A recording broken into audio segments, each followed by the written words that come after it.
All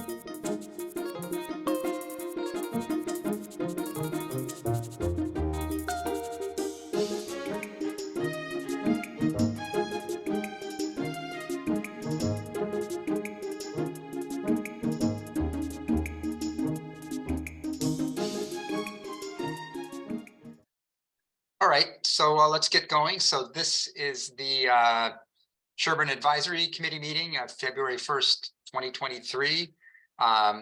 Good to see everybody. Happy February.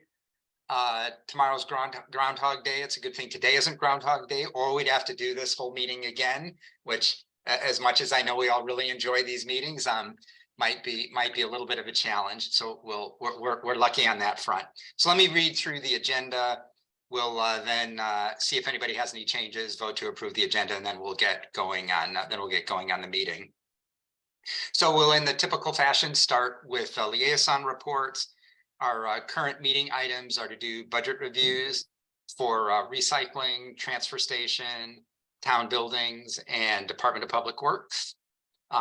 Very happy Sean's here to take us through that. I think he's also going to say a little bit about capital items that DPW and town buildings and so on are looking for, though that was discussed last night. And my understanding is that Capital Budget Committee, Peter, you can correct us if I don't get it right, but that Capital Budget Committee approved Sean's capital requests. But I think will still be interesting and useful for us to discuss that as well, as per the email I sent around just about an hour or so ago. So and then we'll approve minutes at the end of that, and that should be our meeting. Does anybody have any additions to the agenda? No, but do you have somebody doing minutes? Natalie offered to do that again. Yeah. And then I promised her that we'd spell her next week and get another volunteer to do it. So thanks for that, Natalie. And Steve, thanks for the reminder, since I so often forget to get that set up. Anybody with any proposed changes to the agenda? Okay, let's just do a quick roll call to approve the agenda as read. Steve? Aye. Natalie? Aye. Mike? Aye. Peter? Aye. Jane? Aye. And I'm aye as well, so that gets us 6-0, agenda approved. And we started tonight, I think, at 7:04. Okay. So liaison reports, I've got a number of things to just pass along. Anybody have anything to start us off with on liaison reports? Oh, let me back up for a second before we get to that. I did meant to I have a note to myself to just do a brief little preface. Our meeting last week and what followed afterwards, it put in mind that if I've said this to some of you, but if the New Yorker magazine covered Sherborn, maybe our meeting would have made talk of the town. And that's okay. I do want to, going forward, want to make sure that we handle things in a way that makes the people who are coming and presenting to us, hopefully feel okay about it. It doesn't mean we don't ask hard questions, because we do. That's our job, to ask hard questions and really probe and dig in. But just hoping again that there were some sore feelings after the end of last meeting, and hoping that we can manage things in a way that maybe minimizes that while still digging into what we need to dig into. And I think along those lines, just to help me kind of manage things, I think I want to a little more strictly go with asking people to, do the raise hand function, and then let me call on people, just to kind of keep the conversation flowing in a little bit more of a controlled way. So let's try that and see how that goes. I think that'll be a good way for tonight and going forward. Okay, that said, so let's come to liaison reports. So, as I said, I've got some things to mention. Anybody else with anything to bring back to us? Steve T, you want to start? Yeah, I spoke with Chris Owen, the chair of the planning board, and he wanted to let me know that the main thing is, so they have a couple of warrant articles, but one of them is a proposed change to the solar bylaw, which is it's a pretty massive change. I think the old or the existing bylaw is about 5 pages, and their proposal is about 45 pages, so it's fairly significant.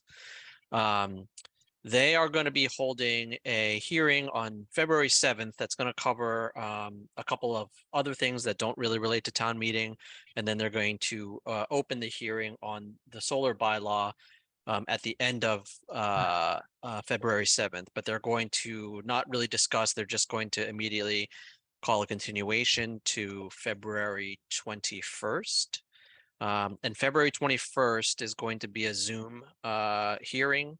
And the planning board would like to have, representatives from, multiple town boards, obviously the general public, to ideally show up to that meeting, having read the bylaw and, if there are any changes they would like to see, they would like to try to address that early rather than late. Because it is a warrant article, they will be presenting their all of their warrant articles to advisory either on March 1st or March 8th. I'm thinking probably March 8th. And it would be preferable probably if March 8th wasn't the first time that the majority of advisory was seeing this 45-page solar bylaw, because I don't think we've got the bandwidth and the attention span to handle that in one night. So just putting that out there. I would assume that Dan and I will probably both be at the hearing on February 21st. But again, if any other people who think that they would have an opinion on the solar bylaw, you should probably also be at the public hearing. But again, I would say if you're planning on being there, let Dan know so that we don't run into a quorum issue. And if we do run into a quorum issue, it's okay. We would just need to post and open our own meeting during that hearing. But obviously, Dan would need to know that at least 48 hours ahead of time. So that's it.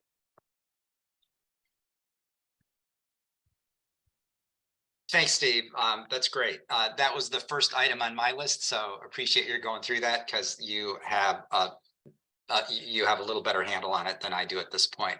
I have Steve must too, but I have a copy of the text of the bylaw that Gino sent to me, so I will email that around to everybody so that everybody has it. As Steve said, it's a lengthy document, but it's important and will be one of the warrant articles that we'll be considering. And as Steve said, I will be at both of those meetings. I think Steve will be too. And please let me know if you want to be there as well, so we can handle the posting a meeting things in the quorum issue in the way that Steve said.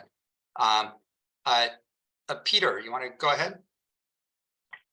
Sure.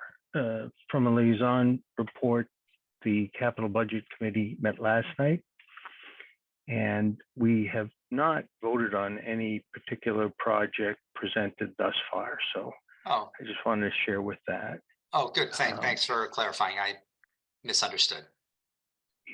The school committee, regional school committee, presented, and they have 4 projects totaling 1.3 million, of which 46% is Sherborn's share for about 600,000. And they include air handlers, classroom floors, floor fixtures for bathrooms, and equipment dealing with their wastewater treatment plant. And then moving from there to the Sherborn schools, there was one item for the EMS, which is an environment management system that controls the heating, ventilation, moisture, and that was for 40,000, of which is all the towns. And then we did go back to the second time with Sean, specifically about the town buildings, of which we'll talk about tonight. There was a lively discussion on how to get to the ask, and that was the conclusion. There's a book that we've created, and I'll share it if anyone finds it interesting. It has all the projects and debt service and some tabs that may not be of use, but back up the capital request. I shared it with Heidi, and hopefully we'll enhance the debt service, existing debt service, and then the projected debt service going forward, so that we have a complete picture of existing approved dollars in capital, how we're paying for them, and then proposed and future projections, so that we have a bigger picture, a better picture, a more peripheral vision of what the debt service will be based upon approved. All right, good. Thank you, Peter. And just to confirm, so capital budget didn't vote on anything last night, just to confirm that. Correct. Okay, thanks. Jeremy. Thanks, Dan. I just wanted to let Peter know my interest in seeing the document that he referenced. I'd love to help with that. Thank you. Yeah, I'd appreciate seeing it as well, Peter. Thanks. All right, so I've got a few other things to mention. One is just some old business. You'll recall we reviewed the library budget some time ago, and you'll remember that the director's salary was entered at what Elizabeth Johnston's salary had been. The new director, Liz Anderson, was hired at a lower salary than that, so that adjustment was made in the budgets, and that will flow through. Just wanted to, since that's a small correction to the numbers that we looked at before, just wanted to mention that. Also wanted to give a preview, just kind of a heads up, that in a couple of weeks, advisory will be having a joint meeting with Dover Warrant on the school budgets. So that's February 15th, and it's different setup because it's a joint meeting with Dover Warrant and with the school committees and all, with Don Fator talking us through all the school budget issues. That meeting, one, starts at 6:30 rather than 7, and Dover's hosting the meeting this year. We alternate. Last year Sherborn hosted, this year Dover's hosting, and they have set it up as an in-person meeting at Dover Sherborn Middle School Library. So it's a couple weeks out. Just wanted to make sure that was kind of on everybody's radar screen. That's what Dover set up for that meeting. Another follow-up, different topic. Last week we talked about Board of Health issues. One thing that we didn't get to is the revolving fund. I don't think there's going to be anything terribly large or controversial about that, but I spoke with Daryl this week, and she assured me that they would get us numbers on that so that we will have that. And I would also just say, it's not a conversation for tonight, but I expect at some point we'll have to revisit the issues we talked about around Board of Health personnel and all. Another follow-up, Peter had suggested last week that it'd be really helpful to have some numbers on full-time equivalent employees, and Deb Seifring's been doesn't have that for us yet, but has, I think, kind of following a template that Jeremy provided that provides, I think, much of the information that we'd be interested in. Deb's working on that, and I think that will be forthcoming before too long. There's also been a number of discussions about budget process, both the operating budget process that I think Jeremy has offered up a number of ideas and different ways that might go. I think that's going to be a continuing conversation, not a conversation for tonight, but just wanted to flag that there've been ongoing continuing conversations about that. And as Peter alluded to, I think with capital budget, as we'll talk about later in the meeting, there have also been some conversations about how the capital budget process might be going forward. Those are probably mostly conversations about what happens next year, and we'll just have to, fit in some time to talk about those things. And that was it for my extensive list of things to pass along in the name of liaison reports.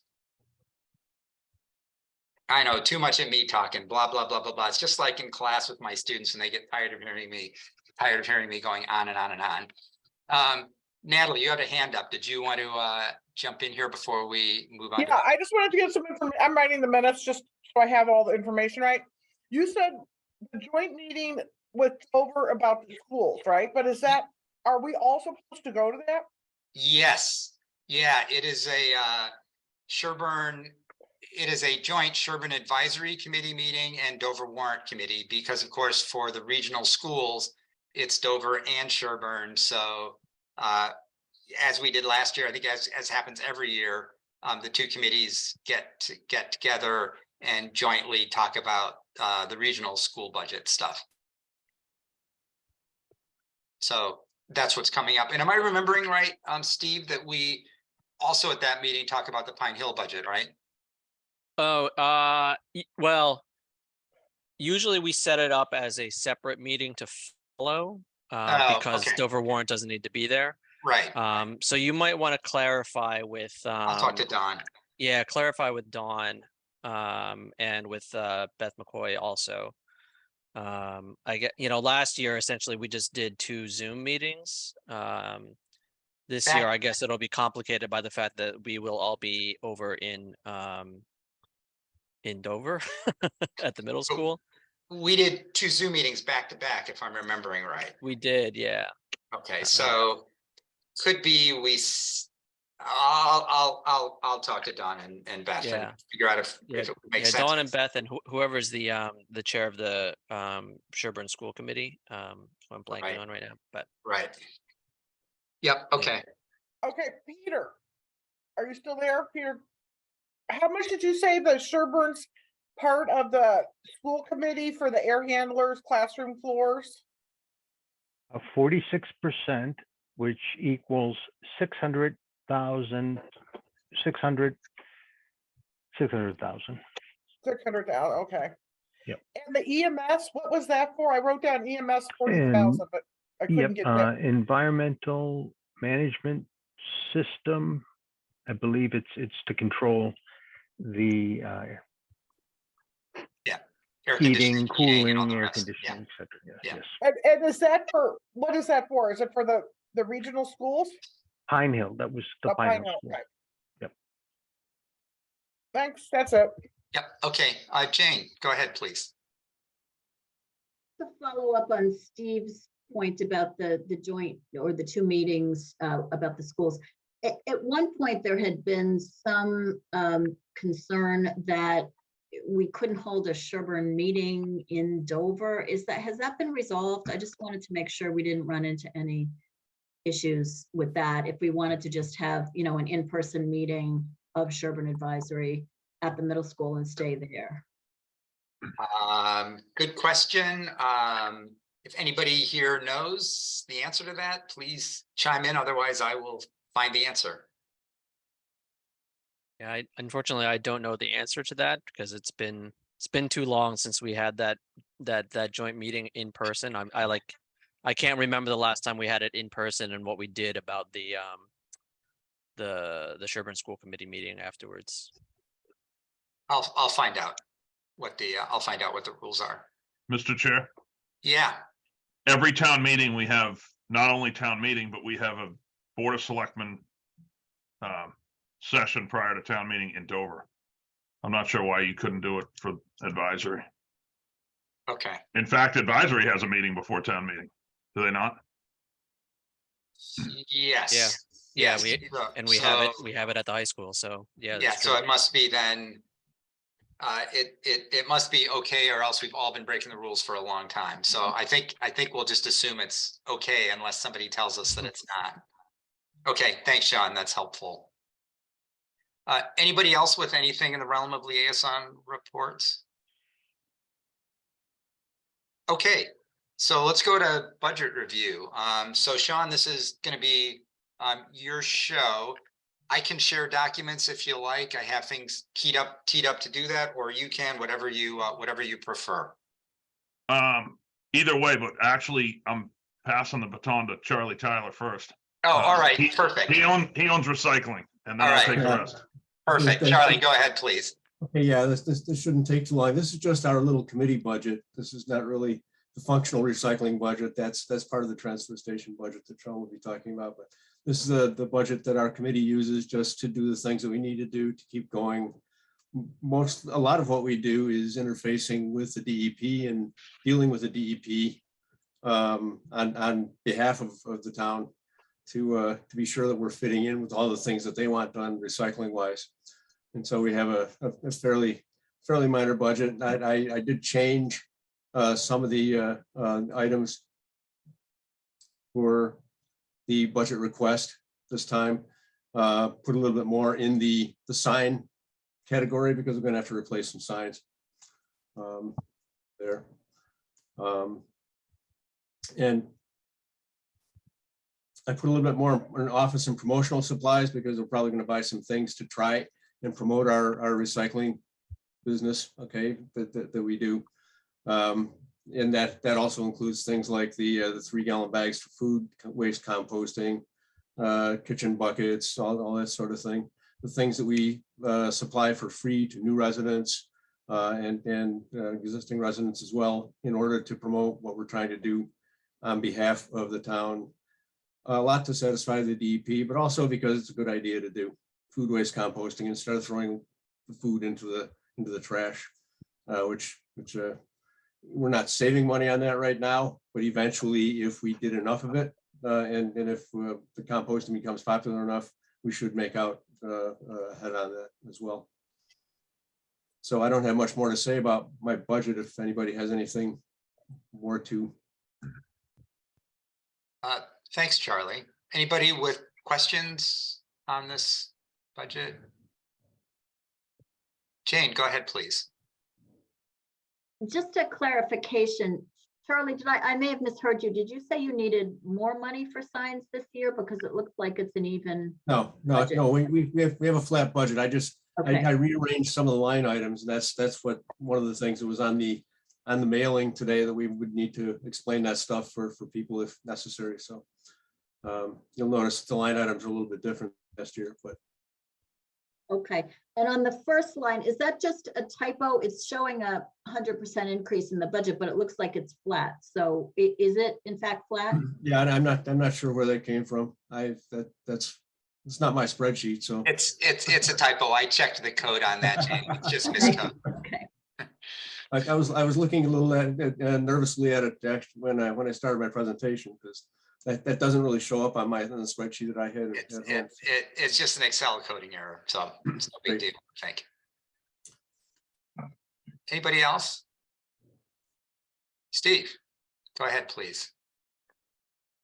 Just briefly, nothing on the budget, but recycling has a, what do you call it also, right?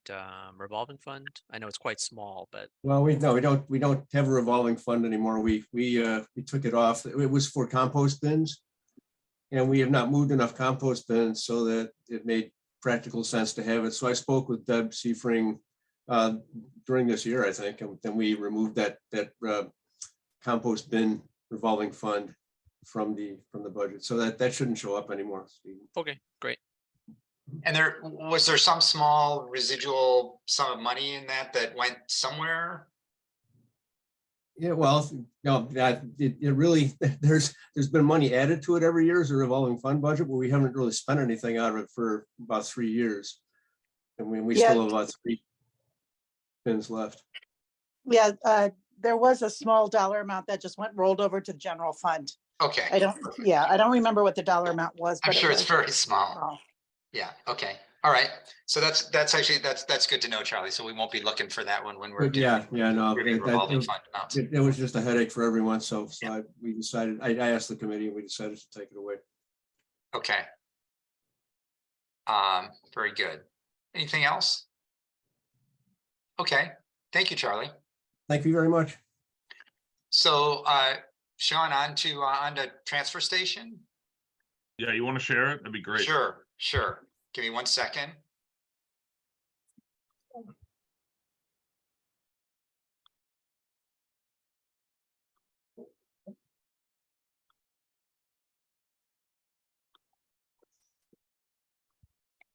So everyone will remember the past few years, we were kind of chasing the market on the recyclables mostly. Jeremy could probably go on for hours talking about the other side of that conversation because he was in Natick. We knew about Natick and Framingham having a lot of trouble. It looks like we caught it. This year we're trending to kind of skate right in on budget. So I left everything alone. The only even increase at all is on the operations. That's the contract. And that's, that's all labor. So I just rounded that just shy. That's a contract that's got to get renewed for next year. I believe we're in the 3rd year of 3. So we can expect it's all labor. It's almost all labor. That's just Ruane and Father, the contract to operate as well as pick up the town buildings and facilities.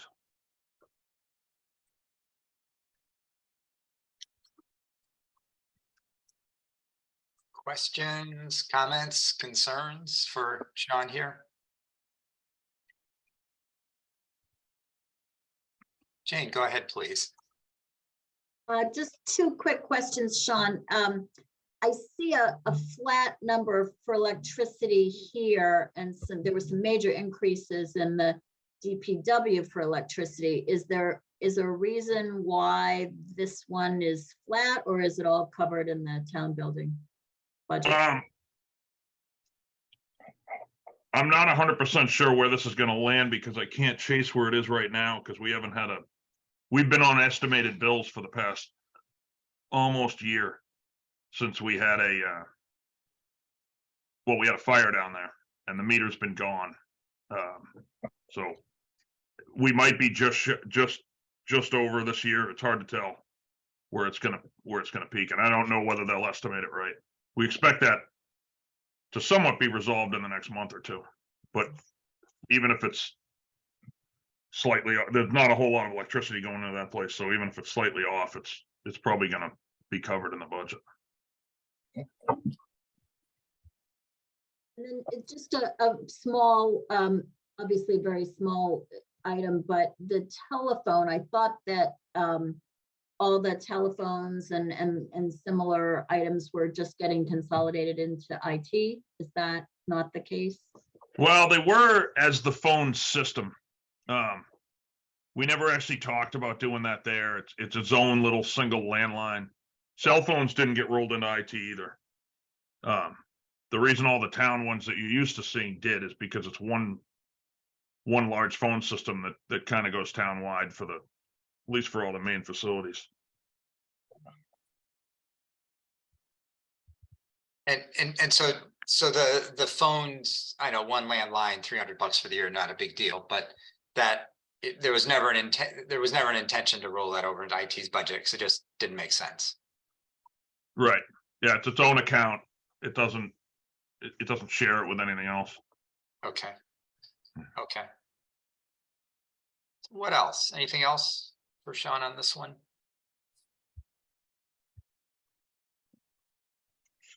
Okay. Thanks. But we're just going to keep going. Would you like me to share town buildings? Either one. I can't remember which way you had it. Well, we can do it in any order you want. We can do whichever one you want next. You want to do DPW next? Do DPW. Okay. I gave myself an out on the top by noting that we can consider items out of the order on the agenda.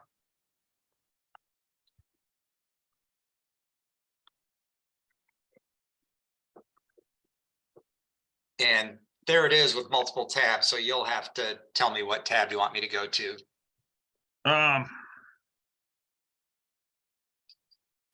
You can start at the summary if you want. Actually, that doesn't do much good. There's a couple things that are that were changed. I cleaned up some of the things in the Form 5. If you want to jump to that, it's pretty confusing to look at. But my salary was in there wrong from this year, and then that carried over wrong, and we upped the. This looks different than it did on my screen. There's 5 hours in there for admin. I had originally put 10. We knocked it back to 5. There's 2 different admins here. Addie Mae is one of them, and then Jeannie's the other. And then everything else was just to match up what's there. We have a step scale in the DPW contract, so I was just matching up where some of the people will land. Some of them land right there on the fiscal year. Some of them comes out on their hire date. So I was just plugging them all in the right place to represent where it'll be next year. Those are the only changes. There's no increases in personnel or anything in there. Sean, while we're looking at this tab, one really small thing that caught my eye, and this I'm guessing is just a number didn't transfer correctly, is your salary for FY23 shows here, and on I think tab 421 it shows a different number for FY23, and then I think that messes up the percent changes shown on that other tab. So probably just something got transcribed incorrectly. Maybe that's a thing for Deb, but I'll just flag it. Somebody should run that down and make sure it's the way that it's meant to be. It was misbudgeted in FY23. So when I changed Form 5, I did it for 23, so it would roll to 24 to be right. So the previous budget was slightly off, if that makes any sense. Okay. So then, so you're right. It doesn't re-roll the summary because it shouldn't. One's showing what was budgeted. I'll double check that. Sean's contract was renegotiated in the middle, so okay. We just need to double check, but the budget is the budget. So I mean, that's easy enough to check. Okay, it may all be fine. It may just be that I'm not understanding what happened with the renegotiating of the contract, and all the numbers are fine, but they looked. It's just something to just check and make sure it's all good. Great, thank you. Keep going, Sean. Sorry to interrupt. Go back to the summary. This isn't the way this is split up, and after explaining this budget to Jeremy the first time, we both agreed this coming year is the year we're going to rebuild this budget so that it isn't split into 6 different almost separate budgets for one. If you've gone through each tab, you see there's a lot of redundancy, there's a lot of zeros, lines we're not using. So we thought we were going to do that when we went into Vadar. We didn't, and we haven't done it. So I think this coming year, as we're presenting next year, we'll have a more simplified budget. It won't change it overall, but most of the work is just trying to track link the previous years to the new budget numbers. Not a whole lot of real increases. I held the main line items on the repairs and the materials. The street lighting we held. We're way down, if everyone remembers, from switching over from both purchasing the street lights from Eversource and then switching them over to LEDs. So the Eversource bills are way down. We do have to do the maintenance, which is relatively small because they were just put in. But any new installs we have to do we got to self-fund that. I don't know how best to go through this. If people want to jump around to different tabs, if there's specific questions. So the one area where there were big changes, right, was the energy prices. So maybe it's worth just highlighting that for folks. Energy or gasoline? Well, both. Energy is going to be mostly on your facilities. I keep trying to drive the spreadsheet. Jump over to no, you had it, I think. I think No, I'm- gasoline, I left. It's anyone's guess. If anyone wants to venture a guess at where we're going to be next fiscal year on gasoline, I'm more than happy to put an increase in there. We're not going to cover this year. I can tell you that. If it starts snowing, if we don't have any winter at all from here on out, maybe we'll be close. But this is usually our highest fuel month for gas and diesel. So I'm anticipating we're going to be well over this year. Steve, go ahead. Do we know where we're tracking on gasoline right now in terms of budget to actual? And that's more of a Deb question. Yeah, at the end of January, we had spent about $58,000, so like 83% of our budget. Okay. That was And at what the end of percentage- January. That's 83%. Okay. And what percentage of the fiscal year is that? We're at 58% of the fiscal year. Okay, great. Thank you. And again, gas and diesel is not linear through the year. It obviously spikes up in the winter when we're running all the big trucks. Yeah. It didn't so much December and January, but February and March aren't over with yet. So I anticipate being over the 70. But again, I can't predict any better than anyone else where gas, the fuel oil is going to be a year from now.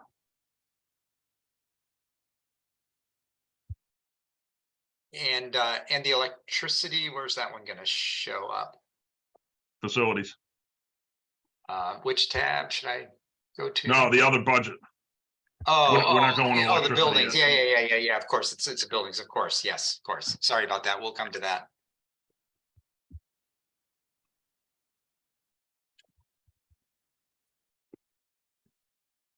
Any other specific questions? Jane, go ahead, please. I had a few, and I can ask a couple and then step back or whatever, but one was on the admin, the 5 hours. It's showing up on the Form 5 as an additional 5 hours.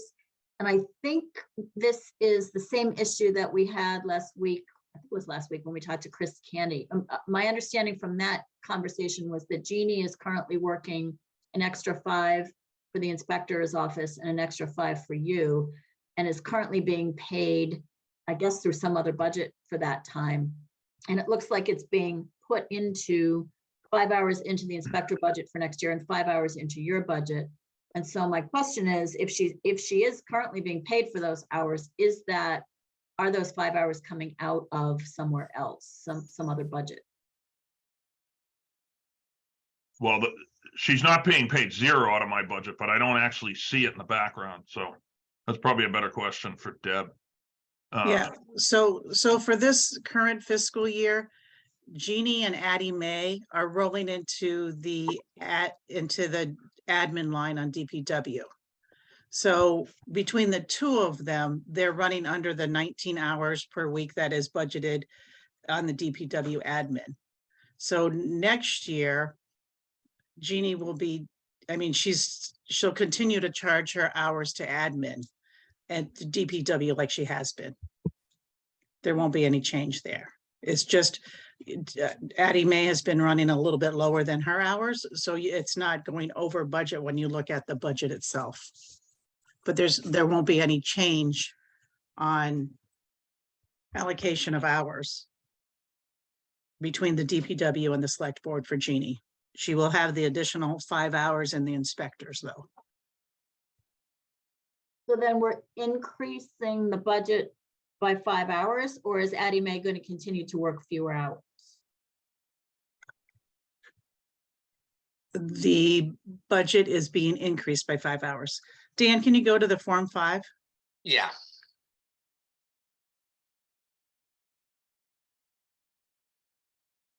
So that you can see that the budget is being added by 5 hours.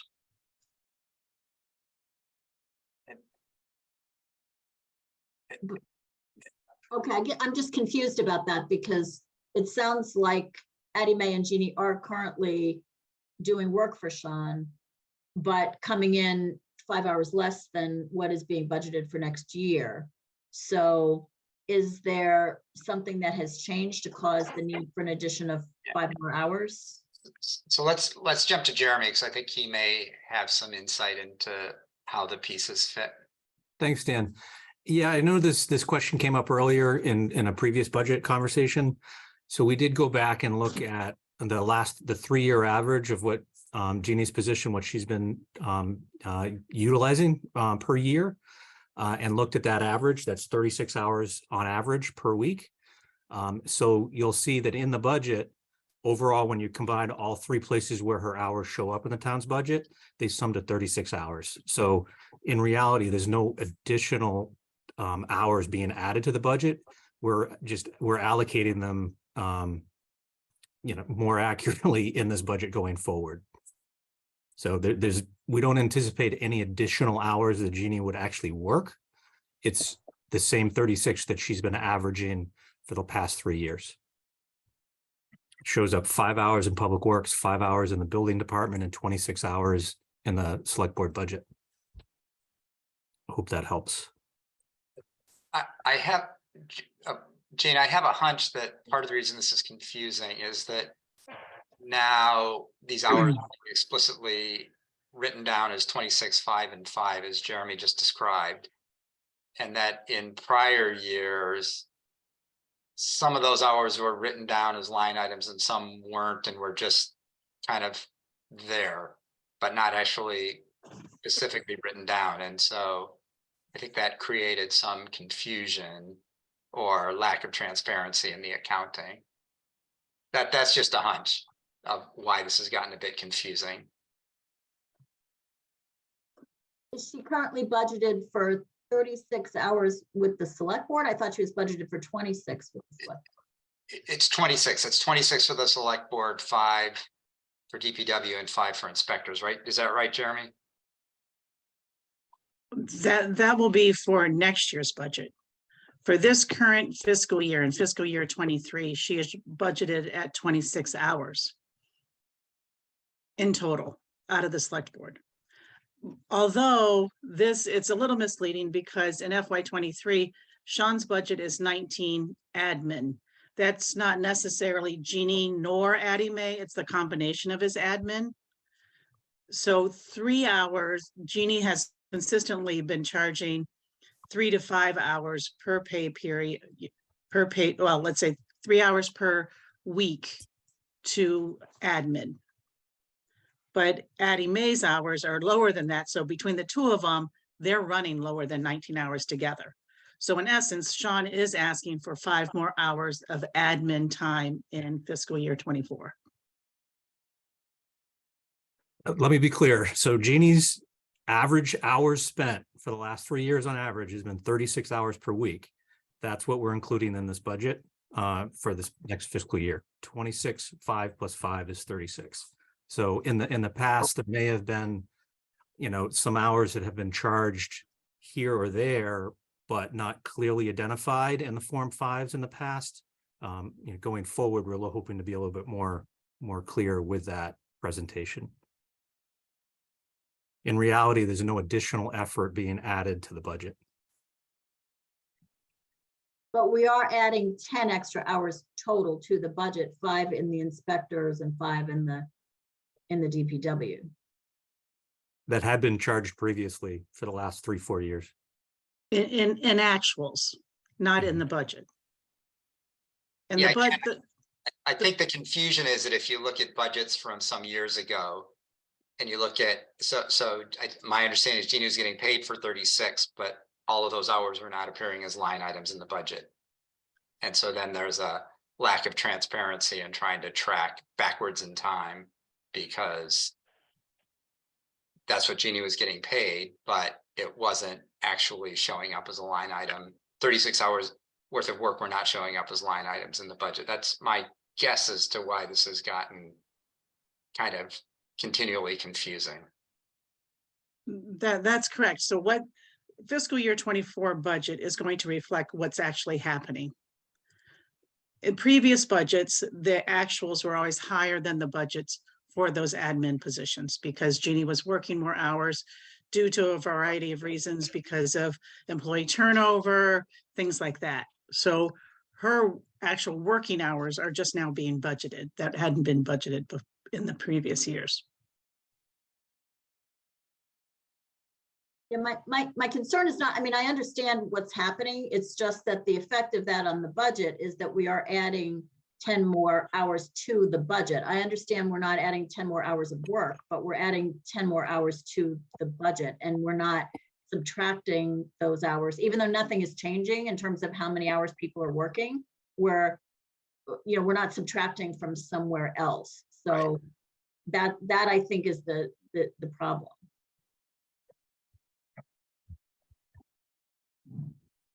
Yeah, so I think, I mean, what you just said, Jane, sounds exactly right to me. I think the challenge, and this is me speculating because I wasn't involved in this previously. I think the challenge is, since it wasn't budgeted, it's not exactly clear which pot the money was coming from. And so where that deduction should occur, I think, is not entirely clear. Well, Why would you think there needs to be a deduction? Well, I think we were just told that the number of hours currently being worked is 36, and it's still going to be 36, but yet we've added 10 hours of Jeannie's time to some in your budget and some in the inspector's budget. So we have added 10 hours, even though Jeannie's not working 10 more hours next year. So that's where the disconnect. But if you look in actuals, in the past year's actuals, her line item has always been over budget. So now we're just painting the true picture of what is actually happening. So her line item won't be over budget next year. Yes, but she was getting paid, right? So that means the money was there. So yeah, but we didn't have a town administrator. We haven't had a So accounts payable person. We haven't had positions that Jeannie was filling in for. Jane, I think it's pretty clear the accounting in the past was,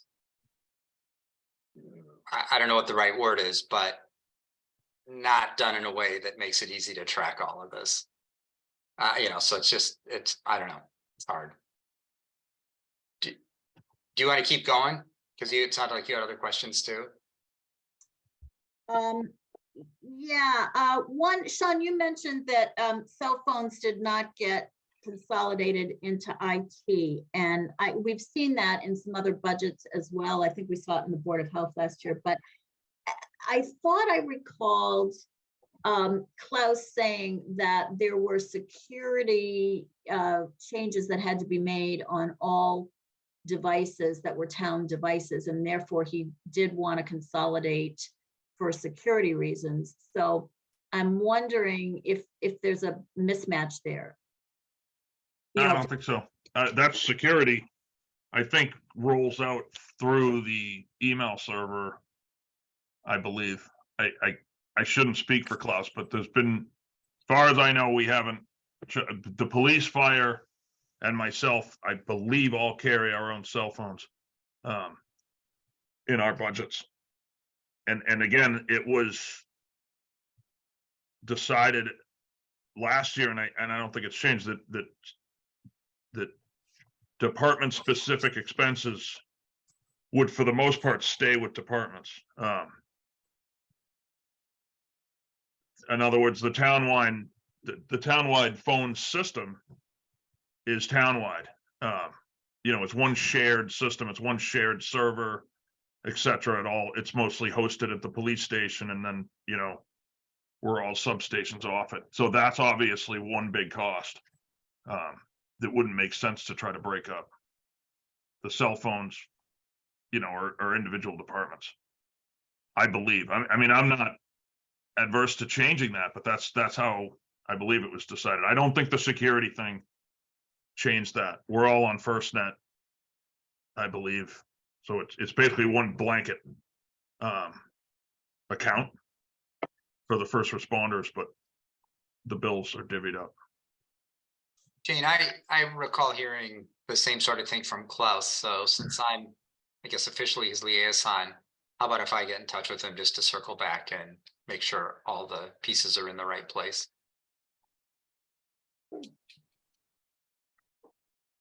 And then Sean, there's an increase in tools and equipment this year. Can you just say a little bit about what's needed?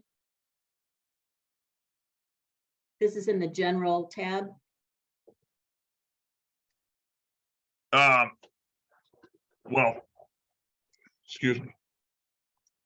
There's several small tools, like less than capital, regardless of where that capital line is.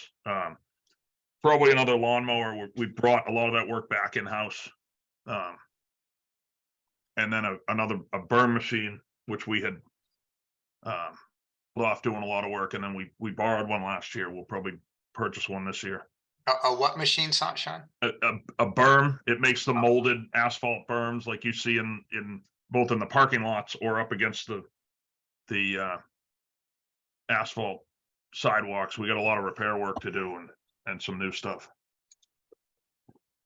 Again, they wouldn't, regardless of where we go with that, with the capital limit, that wouldn't have, rise to the level of capital, but so this is where we'd purchase that stuff from. And then of course, there's always shop tools, mechanic tools.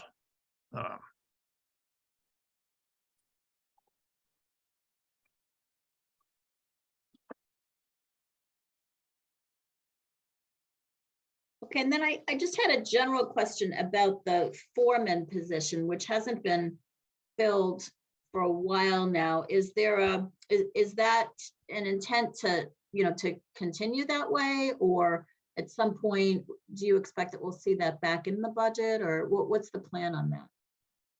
Well, any change wouldn't change headcount right now.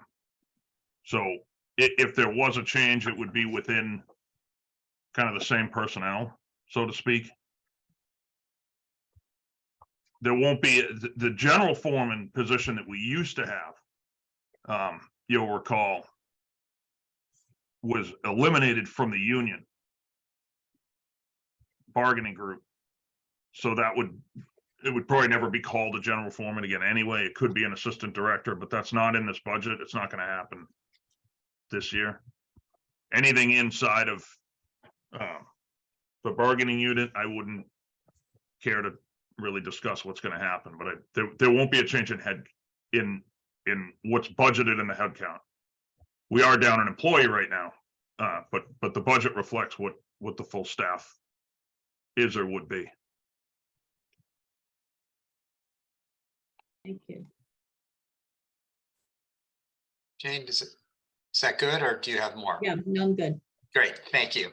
Peter, let's go to you. Go ahead, please. Yep. A general question. Are there any other unbudgeted paid positions that become budgeted this year, similar to the position we were discussing? No. And not just for you, Sean, but Deb or Jeremy, for the entire town, for which you're responsible for. No, I don't believe so. So this is the only one. Well, Okay, it's, and I'm sorry. Oh, Deb, go ahead. no, that's fine. Okay, Peter. And so when new positions are added, do they go through the planning board for justification? Or is it just a You mean personnel board? personnel board? Thank you. I guess I'm a little confused as what new position is there? The unbudgeted paid position that we were talking about earlier. There was no, hold on. That's my budget. There's no new position. There was 5 hours that were unaccounted for. And we've spent more time talking about the transparency that I'm trying to add into my budget than frankly anything else. There's 5 hours that we weren't accounting for, but we were paying for, so we put it in there. Yeah. It's not a new position. There's no Yeah. new positions. Jeannie Guthrie's been working here as long as anyone I know. She's always been there. Understood. And if it was for backfilling positions, as Deb had mentioned, that's justifiable because it's budget neutral.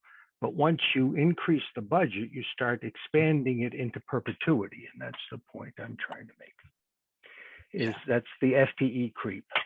Yeah, so we'll get the numbers on FTEs. I think the challenge, Peter, it's the same one we talked about before, which is with prior accounting that was not as clear and crisp as it should be. It creates these kinds of tensions when we try to get the budgeting done, to actually reflect what's happening. Steve, let's go on to you. Sort of cycling back on Jane's question about equipment. And I guess we're sort of taking this out of order, but how much money is in the surplus equipment revolving fund, and how much of that is allocated to DPW? Right now, I don't know what's in the total fund. DPW at the moment, Deb would probably tell you DPW's at zero, but there's money coming in from one of the sales. Yeah, I don't have that information in front of me, so I can't really speak to that. There's a couple month lag between when the auction closes and when we see the money, so it's tough to correlate at the moment. So But we purchased a snowplow out of it. I guess my question is, you're probably aware that I've sort of had issues with the surplus equipment fund since its inception. And it's just philosophically the idea that, the money that's going into it, essentially, it was town money that went into it. And normally that money would have gone back into the general fund. And now it's being sequestered into DPW, police, and fire. So I think what I would like to see would be, approximately the amount of money that gets spent out of that revolving fund each year, to essentially reduce your operating budget for equipment by an equivalent amount. Well, all due respect, that money never would have gone to the general fund. Most of those purchases would have gone against another purchase. The sales would have gone against another purchase. So I did exactly what you just said by buying a $12,000 snowplow with money from the sale of equipment. So that's exactly what I did, but we can't do it. We can't put the number out there in advance of what we're going to sell. We don't know what we're going to sell or how much we're going to get for it. You're always in the rear spending it, but we're doing exactly what you said. We're accounting for the money that was for DPW equipment that otherwise has already been written off or depreciated. And we're getting much more for it when we sell it through the auction than if we trade it to a dealer that really, frankly, doesn't want it. The very first thing we did on that auction was a 6-wheeler truck. We kept it for an entire winter because we were getting delivery of a truck the day before a massive blizzard. We kept the truck and we got $7,500 for it. And the dealer 6 months earlier was going to give us $7,000 for it. So that money went back into the DPW equipment rather than just, being $7,000 against a $180,000 purchase. That's very fiscally responsible and it's very trackable. But it wasn't on the agenda, so I didn't bring those numbers with me. And I don't know exactly what the police chief and the fire chief have their money slated for, but it's a very good use for it. I know we're going to continue to disagree on it, but that is what we do. We buy equipment with it. Yeah, but I guess, Sean, my point is that where did that money come from, right? If you sold a truck and you got $7,500 for it, where did that truck come from? Who purchased that truck to start with? The town of Sherborn purchased that truck. The town did, right? Now, the other revolving funds, let's say Farm Pond, for example, when they sell stickers, who paid for those stickers? Residents, right? or the people that are lucky enough to get the out of town stickers. Right, so that's outside of the general fund, right? That money didn't come from the town. That came from residents, right? And if the Board of Health has a flu clinic, who's paying for that? Where'd that money come from? It's coming from insurance companies, right? It's not coming from the town, right? And so the revolving funds, the source of the money is outside of the town's general fund, and then the spending of it occurs outside of the general fund, right? But for this, It didn't come from surplus the general equip- fund either. It came from a capital appropriation 20 years earlier. Yeah, but still, that was town money, right? And So- it's still town money. I'm not going out and buying myself lunch with that money. Yeah, but I'm buying a snowplow with it. right. But I guess my point is that if that money, which otherwise, could have been used by anybody, is now being used by these three departments, to me, it seems fair that, for the sake of the rest of all the other town departments, that money, which is no longer available to them to spend, I think the fiscally responsible thing would be to see a reduction in the operating budget of those three departments. There And- is. Is there? Sure. Can you show it to me? Yeah, I bought a snowplow with it. I didn't buy the snowplow with the operating budget money. No, I but needed a snowplow. I was either going to buy it with this year's operating money, or I went to the selectmen and asked if I could purchase a snowplow with it. no, but I did exactly what you asked me to do. no, that's your spend may not have been higher, but your budget didn't go down, right? We're talking about the omnibus budget. I'm not talking about your actual expenditures. I understand, but if I don't, we're not really gonna agree. Why don't we just agree to disagree? Well, I guess I'd like to hear what the rest of advisory thinks about it. Peter, do you want to jump in here? Yes, Steve, I was with you when this was, the fund was first proposed because of perceived lack of oversight, and the selectmen board straightened me out on that. And there's a matching principle that really turned me in favor of this fund, where the equipment, and it's usually capital equipment, big ticket items that have value, residual value, are retained and matched to the next piece of equipment. And so that's a positive matching and use of funds for those capital intensive departments. I see your point with not seeing a reduction, because if there's, say, we sell a fire engine that has some huge residual value, it usually doesn't go back into buying hoses. And so you see that drop off on the operating budget or other equipment. It's usually plowed back into the next big piece of equipment. So I'm in favor of the way the fund is used. Thanks, Peter. Jane? Yeah, I guess I would just second Steve's concern in terms of the corresponding. I mean, I don't have an issue with the fund itself or its existence or what the money in it is being spent for.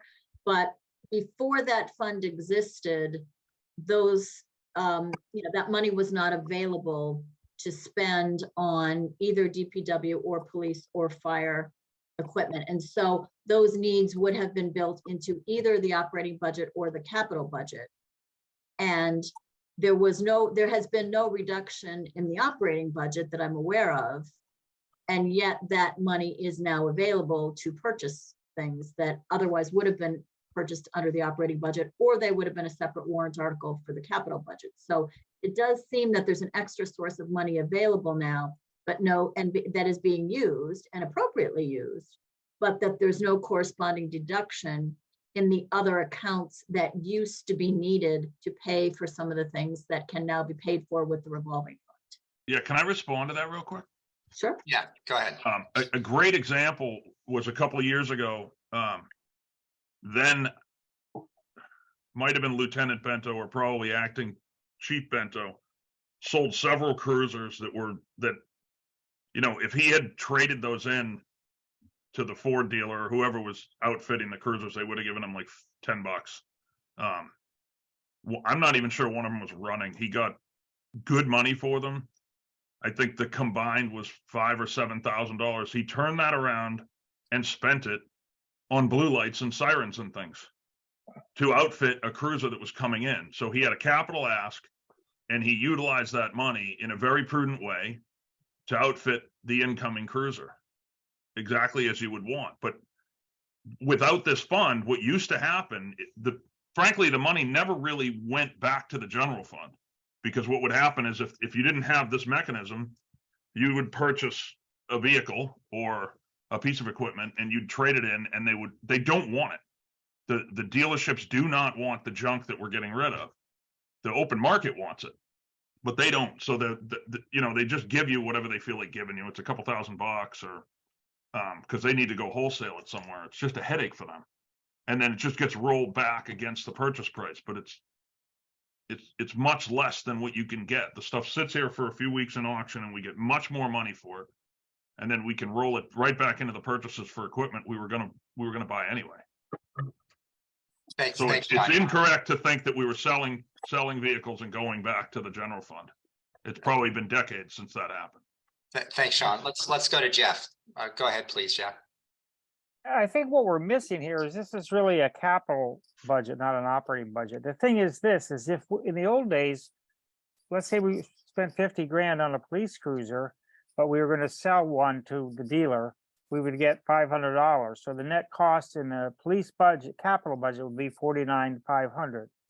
Now we budget 50 grand for the police cruiser with no deduction, and then we sell it for, let's say, 5 grand. Okay, but your capital budget is higher because the capital budget item no longer has the resale, whatever the residual value is of that asset. And so I view it as sort of a balancing of the capital budget, because we used to have that all in one line item, a net value of buying a new police car, which was the trade-in value of the old one and the purchase of the new one. Right now, they're just in two separate buckets. One is the capital for the new one, and then separately in this revolving fund, we put what the resale value is, the net deduction. So I view them as capital, really a net capital account. Now, what you're questioning is, you know, if we had this fund building up, then maybe you could use it. Right now, I view it as a capital fund. Maybe you could use it for other things, but it really advantages us in gaining flexibility and buying certain things if there's a need that comes up during the year that wasn't anticipated. So I think the answer is, if this fund started, you know, was $100,000, then maybe we would look at it. But right now, it's really a strategic asset that allows us to sell things opportunistically at a much higher trade-in value and buy things opportunistically that admittedly weren't specifically approved by the voters, but it's not being used to buy like major purchases. Like he said, it was a snowplow. So I think it's a flexibility and a sort of capital allocation issue, not an operating budget issue myself, unless we saw like a big accumulation in that revolving fund over time, and then we could look at, you know, maybe having part of it fall to somehow transferred back to the general fund. So that's kind of my perspective. But if you're not looking at the capital cost being higher because we didn't put a resale value in the capital budget as we had previously, does that make sense? Yeah, thanks, Jeff. Steve, why don't you go ahead and then I'll chime in. Yeah, I mean, I can accept that perspective, Jeff, and honestly, Sean, I can accept your perspective also that this is a fiscally responsible thing to do. I guess my issue with it is really just the fact that from a mechanistic standpoint, it's like this fund functionally is supplementing the operating budget of 3 town departments, and it is money that was sourced from the town and is supplementing operating budget, and yet those departments' actual operating budget isn't being reduced by it. No, that's not correct. It's supporting their capital budget, not their operating. They're using it to buy capital equipment, not operating costs. It's not being applied to the DPW's operating costs. It's being applied to another equipment purchase. But I don't believe that the fund is defined as only purchasing capital, right? They can purchase whatever they want with it. Any equipment. It can be below the capital threshold, right? It's like, for example, the lights and sirens that that the police department bought, that would not have been a capital expenditure. Well, it helped pay for one. Yeah. It was probably a Right. $50,000 cruiser. Right. I mean, I guess, because I can see that this is, it is supplementing capital. I guess what I would prefer to see would be that the proceeds of the surplus equipment sales maybe go into the capital stabilization fund. And now that becomes a pot of money that any town, any department can use when they have right. We established that to be a different mechanism for funding capital, right? And so to me, it would make sense for that type of money to go into capital stabilization as opposed to being functionally a supplement to operating budgets. So, thanks, Steve. All right, so to me, this comes down to an issue of kind of who has say-so over how the money's spent. So it becomes kind of a control issue in that if a capital item is purchased for, say, $1,000 and the town approves the $1,000 capital item and the item is purchased, town approved that. If the old used piece of equipment is sold for $100, then if that $100 goes into the revolving fund, then as Steve said, those 3 departments have say-so over how that's used, as compared to, hey, it's a new capital purchase that comes back to the town through the usual capital budgeting procedures, with all of the ways that goes when capital items are approved. So it seems as if it is a way of, for small items, purchasing small items without going through what would typically be the case when there was a capital request, and then there's a whole set of approvals between capital budget, advisory, select board, and so on to do that. So to me, it's not a matter of whether the money's being well used or not well used. Sean, I completely agree with you that the money's being well used, and that doing this and getting a higher auction value seems incredibly, that's a huge plus for the town. To me, it's a matter of just who has kind of say-so over how that's money used. And I think this would take some thought to figure all the pieces out. But Steve's suggestion of an alternative to going to this revolving fund is it goes into, say, a capital stabilization fund, which then has a different set of kind of controls over how that's used and what role the town has in approving that. Seems like something that would be worth considering. I'm not sure exactly where I'd come down on that, but it seems like that might be something worth considering. Deb, to you. I just wanted to say that on the warrant, when this was originated and when it was passed at town meeting, the way it was worded is that the select board actually has the authority to approve. So before they spend out of it, it has to go to the select board for their approval. So there is a process. Yeah, thanks, Deb. That's very helpful. I think that's great, because the select board will keep a close eye on these things. It is a different process, though, than, say, money coming out of the capital stabilization fund, where that would need to have an additional set of approvals on top of the select board.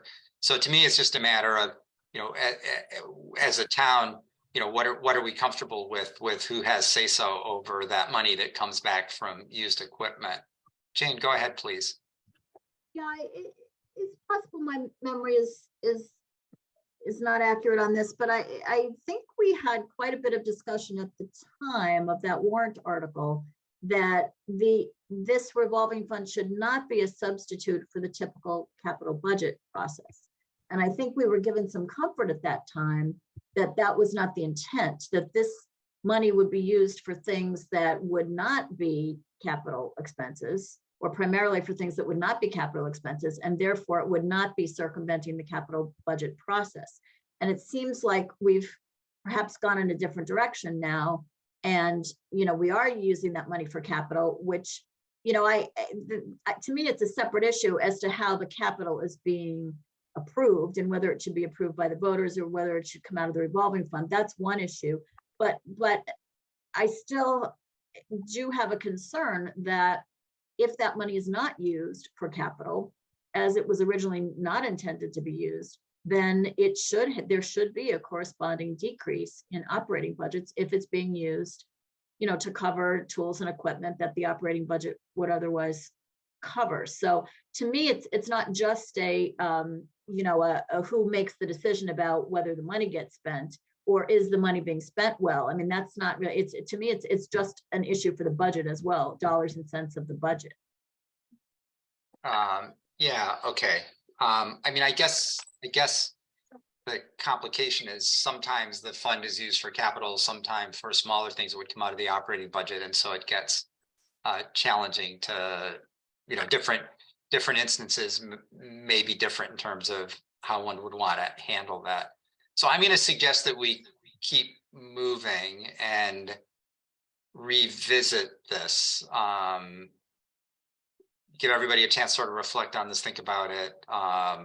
But that we've probably gotten about as far as we can get tonight on sharing views on this topic. So yeah, let me just, I got to finish that with something. First of all, one, put it on the agenda if you want to talk about it. Maybe we'll bring what we needed to bring. But two, we have not purchased any capital equipment with that fund that I know of. The plow was never capital. It would have come out of that line. We started talking about the only thing we contemplated was the fire chief's command vehicle, and that got screwed up in a town meeting vote, and we ended up putting the money in there and then couldn't get it out. But that was the only thing that ever mixed with capital. Everything else has been below capital. Some of it has gone towards helping the purchase of a capital, like the cruisers and outfitting them, but I haven't purchased any capital. Okay. About the only purchase I've made is a snowplow, and if anyone thinks I shouldn't be able to buy a snowplow without town meeting approval, then we got other issues. It otherwise would have come from the line item that we were talking about, the tools and equipment. That's where a plow would come from if I have to replace it. So thanks, Sean. I'd say if there's desire on advisory to add this to an agenda and have a longer, more complete conversation about this, I would be happy to do that. Okay, so on DPW, any remaining questions for Sean on DPW before we go on to town buildings?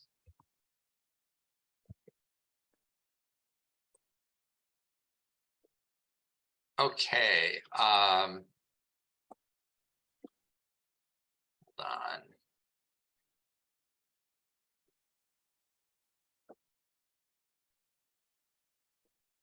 All right. Should I go ahead and share, Sean, the town buildings? Yeah, please.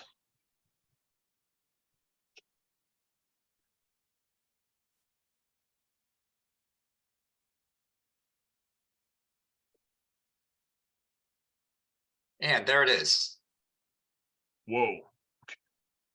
Can you zoom in on that a little? Yeah, I don't think I can definitely make it bigger. It won't be possible to see the whole thing at once.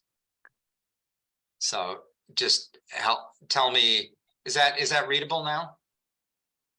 Yeah, it is for me. Okay. So tell the me how you major want me to scroll.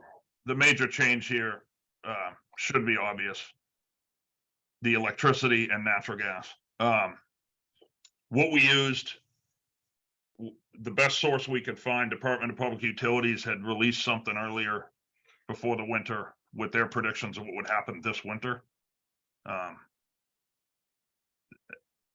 venture to guess what will happen between now and next winter, which is what we're budgeting, but that's what I took, for lack of anything better. 50% increase on the electricity, and then for the gas, I started doing it and then I realized that the gas was under budgeted the previous few years. So I did 30% over the average from the 3 years. It didn't, there was a couple, as soon as I started doing it, I realized I added 30%. I wasn't any higher than last year's number. So it didn't make sense. So I tried to fix that to make sure we cover ourselves.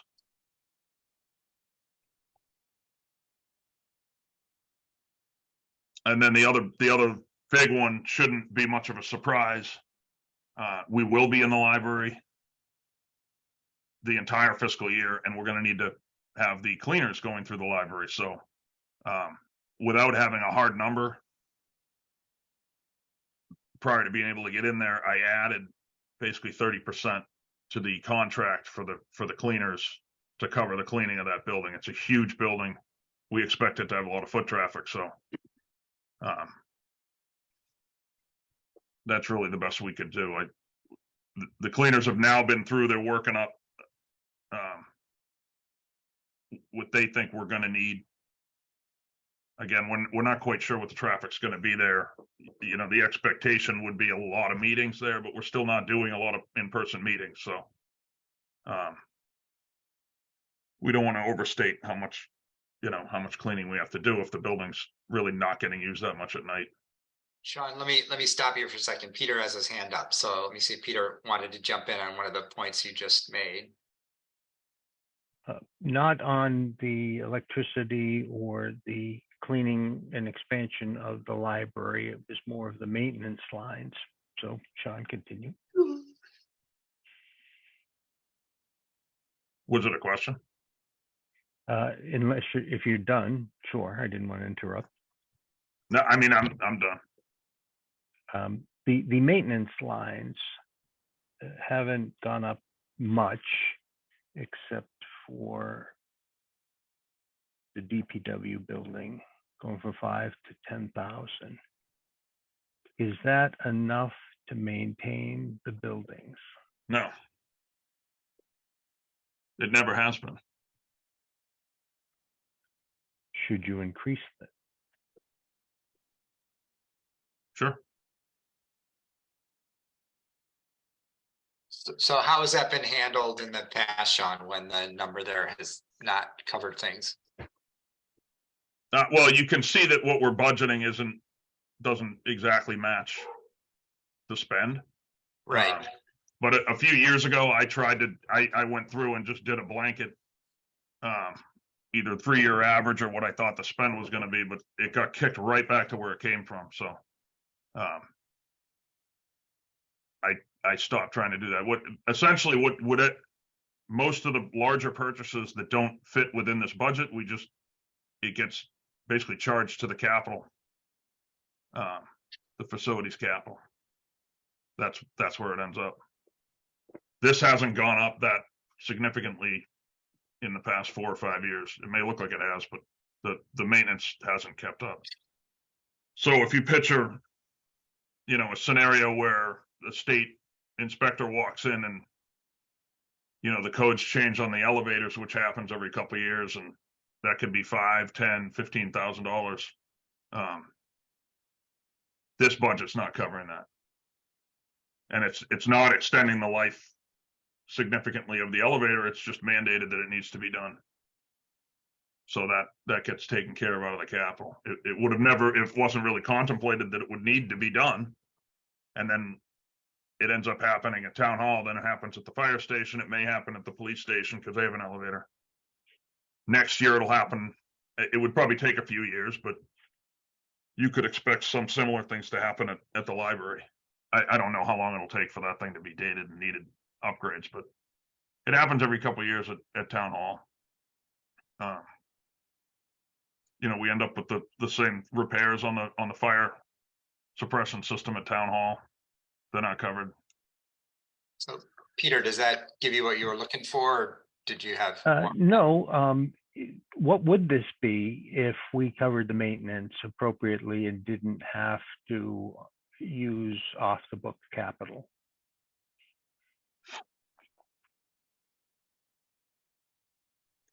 Hard to say exactly. Probably 70,000 higher. I mean, it depends on the year, and I didn't analyze it to do this budget because the guidance didn't really lead me to believe that I should bump this budget up. I've tried in other years when we got the same guidance and didn't get any support from this group. So Peter, could I suggest maybe that we, since this is leading into, I think, the broader discussion about process for capital budgeting, that maybe we just hold your question for a few minutes, and when Sean talks about capital items, and then that I think will flow into a kind of a follow on from last night's capital budget committee discussion about capital items, then pick this up again. Is that okay, Peter? I'm fine with that. Great. Let's do that so that Sean can get through the rest of this, and then we can circle back to this bigger picture issue.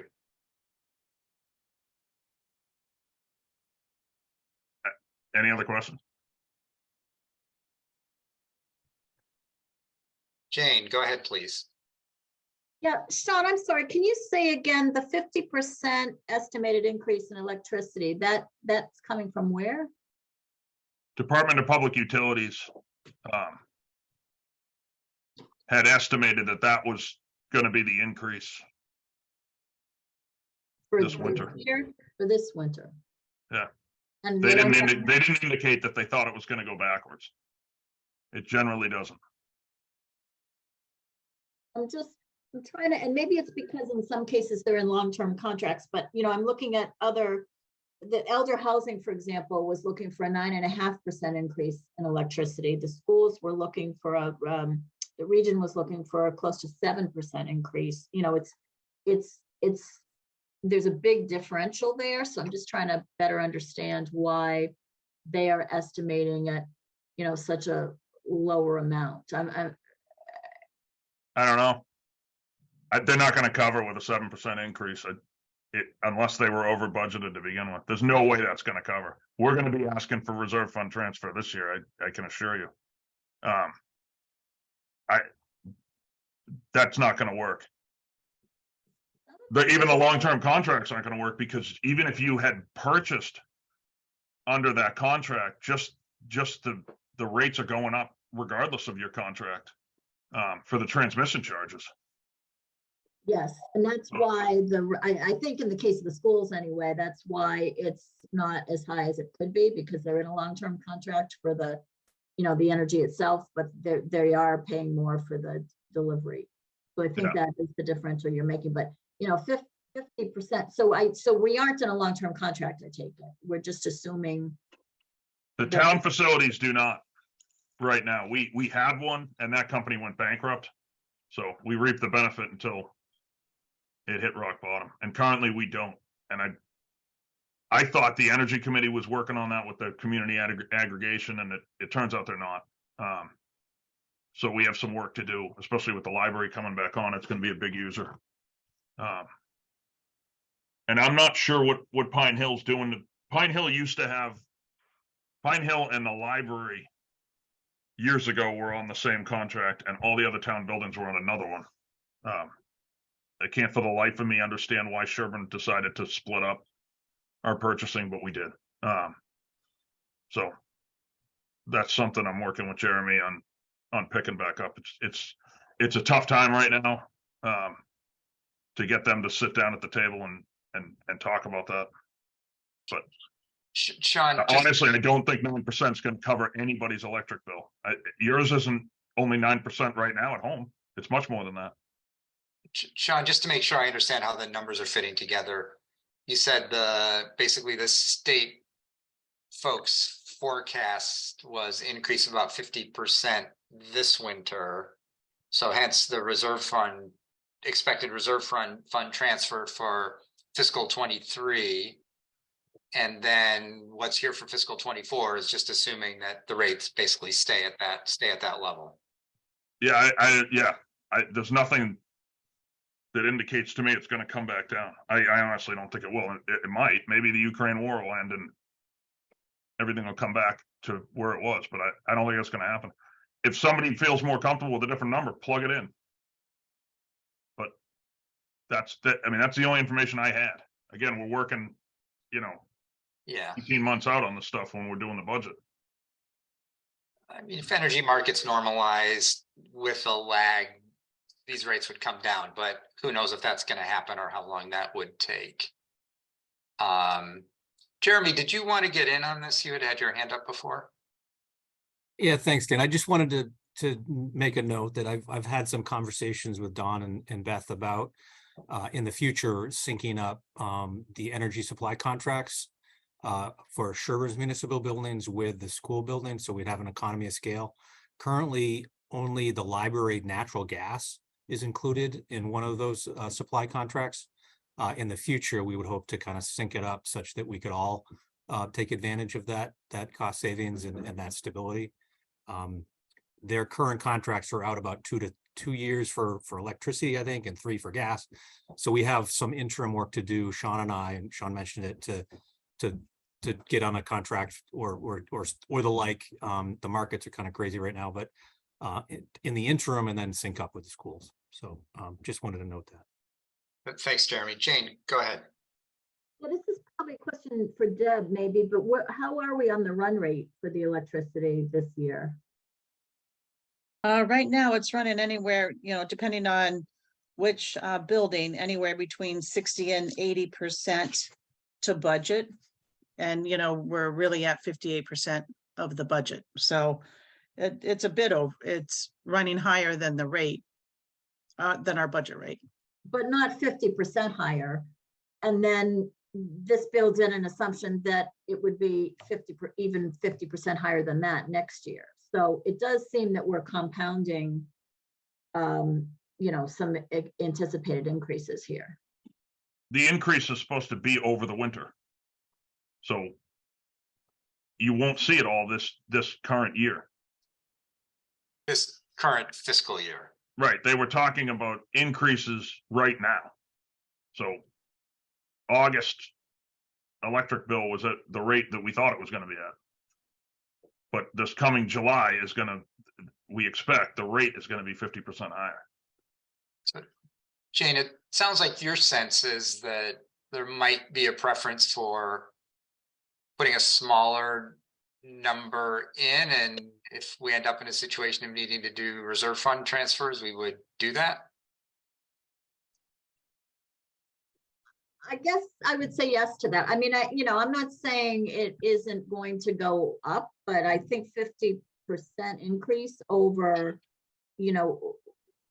if we look at the run rate now, we're not close to that. And then we're going to increase 50% more in addition to that. I just think that, as once these numbers, we look at year over year. So once these numbers get increased, they don't tend to go down after that. So I do have a concern that we are perhaps inflating those numbers above where they will need to be, and that, maybe it would be a reserve fund transfer. Steve, go ahead. I'm not sure I understand, Jane, what you're saying, that it would be like the run rate is what it is, and then that it would be 50% above that. I don't think I understand what you're saying there, because the 50% is actually 50% higher than the FY23 budget. And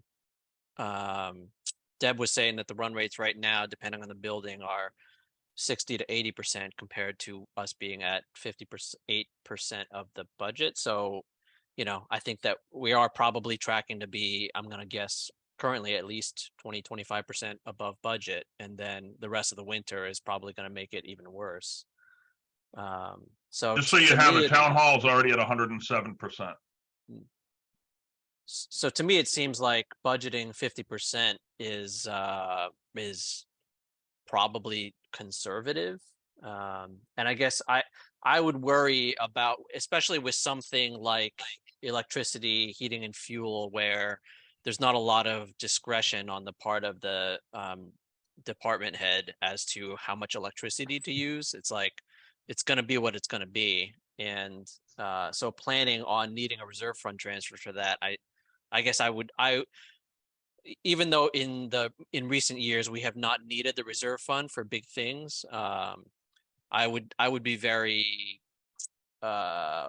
nervous about planning on, well, we can do a reserve fund transfer if we need to. I mean, the idea of the reserve fund transfer is that the reserve fund is for unforeseen emergencies, you know. I feel like this is foreseeable. I think Sean has foreseen it.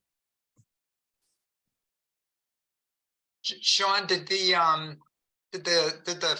forecast from the state folks, did that come around in like email or some document, or was that just a number that came up at a meeting? I wonder if there's anything, if there's a document you might be able to share with folks that would just kind of explain what their thinking was. Well, yeah, it was on their website. I looked it up. But I don't have the link to it at the moment.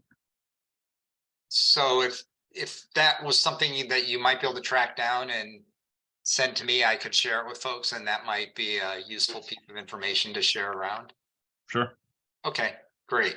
All right. So let me suggest that we'll get that. We can all look at that. And then, you know, given what Steve just said, given what Jane said, kind of think about if it seems like this is landing in the right place. Okay, what else for Sean?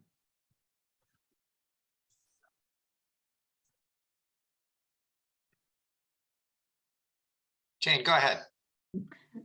Sorry, Sean, can you just help me understand on the heating and fuel? There are vastly different estimated percentage increases. Is that because, I mean, putting the library aside, because that is based, you know, just on the increased size of the library, but for the other departments, can you help, or the other buildings, can you help us understand why there's such a variation assumed there? I don't understand what you don't understand.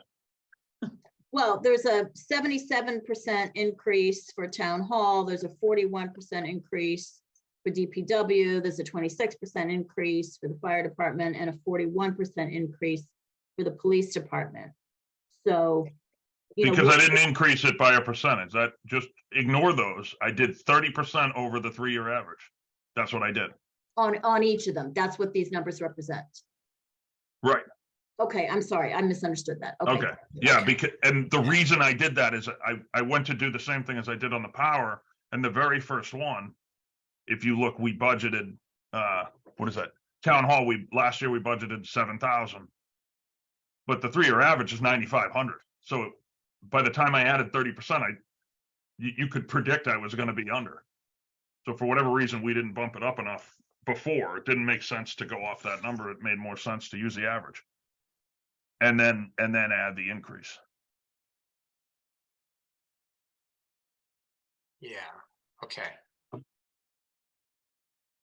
Jane, anything more on that? No, thank you. Okay, all right. Anything else for Sean on this?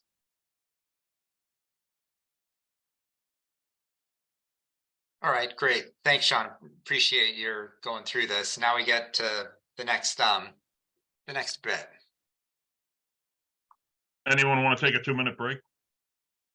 Yeah, that'd be fine. Why don't we take, so it's 8:42. Why don't we come back at 8:45 and then get going on capital stuff?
All right, as soon as everybody's ready to go, I think we can get started up again.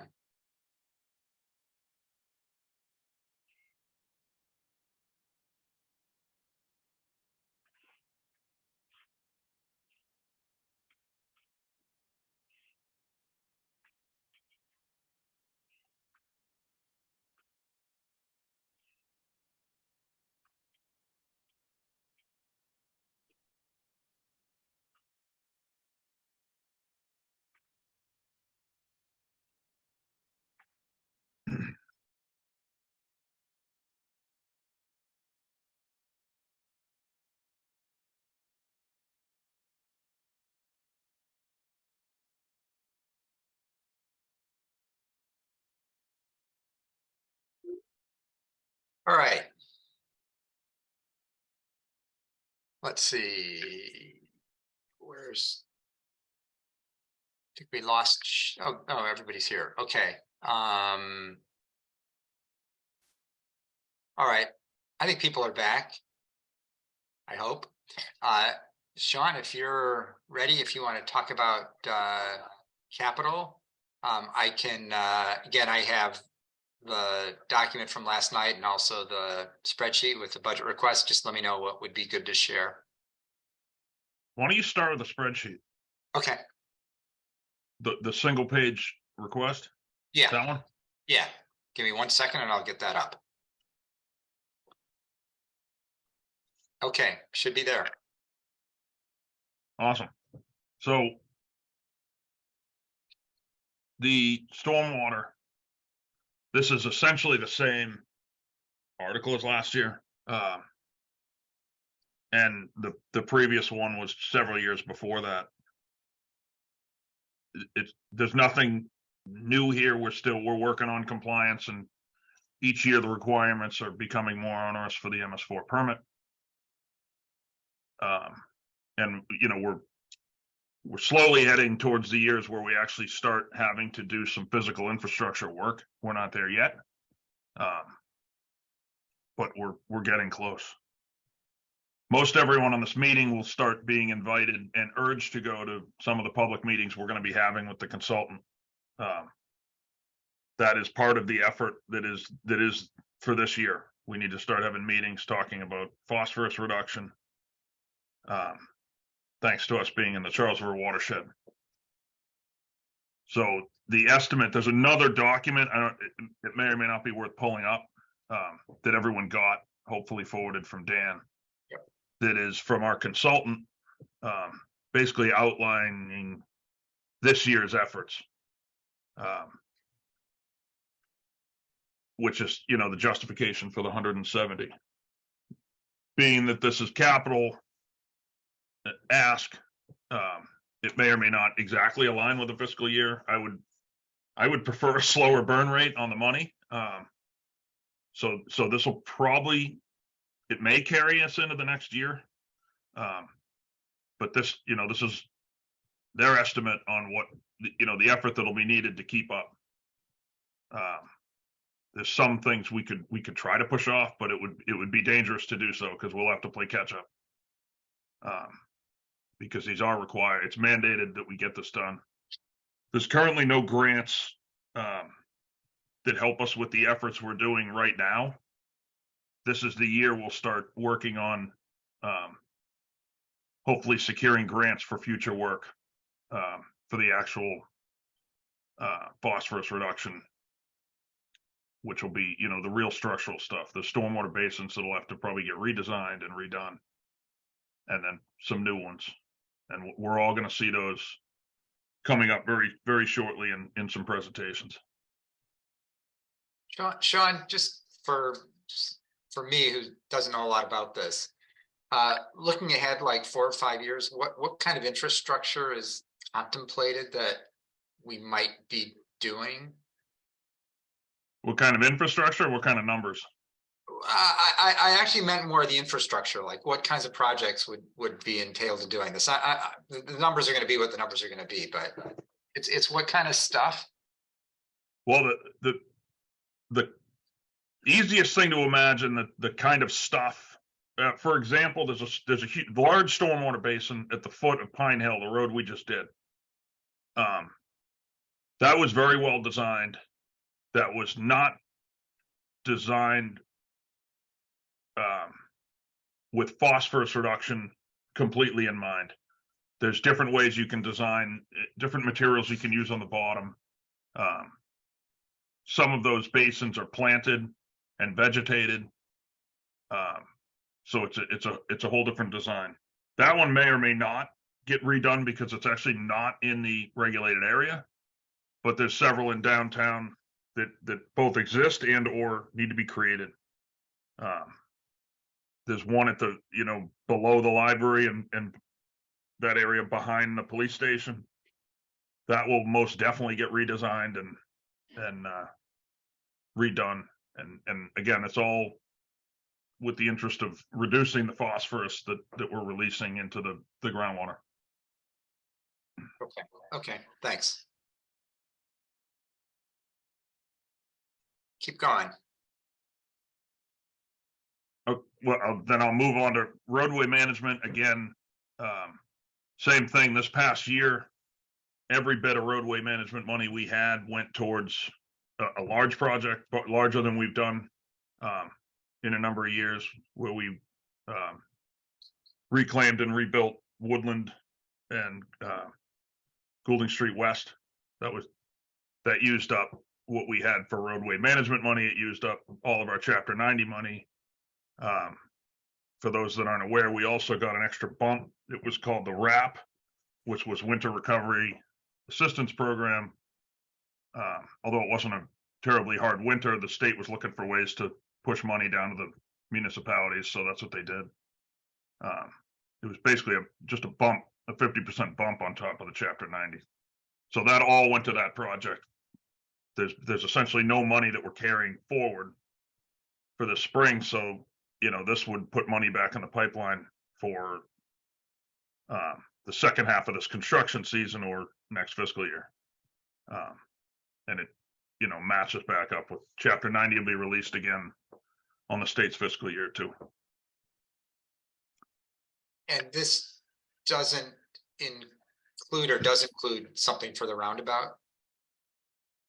This currently does not. The roundabout is in design phase. That the design itself is paid for with the article from last year. We're not asking for money right now. We could have contemplated if we were very close on the funding, we could have possibly added that into this ask, but we're not close. At the moment, we do have a little more than a third of the funding secured already with the Complete Streets grant that we got about a month ago. But some earmarks we thought we had locked up are just that. They're just earmarks at the moment. So we're still working on that. And that project, right, is not this summer, it's further off. And so it's get the funding sorted out before anything goes. Yeah, I mean, ideally it would have been this summer. That was my goal, but unless something really drastic happens in the next, really 30 days, it would be impossible to do that. The procurement right now, post-COVID, is worse than it was during COVID with some of the road materials, with granite. So, I was initially told if we needed to do it in July, we needed to order the granite in December. So even with the funding, that wasn't possible because the design wasn't complete. So it's looking like summer of 24. Okay. Jeremy, go ahead, please. And just to put that project in perspective, that project's currently estimated to cost about $1 million.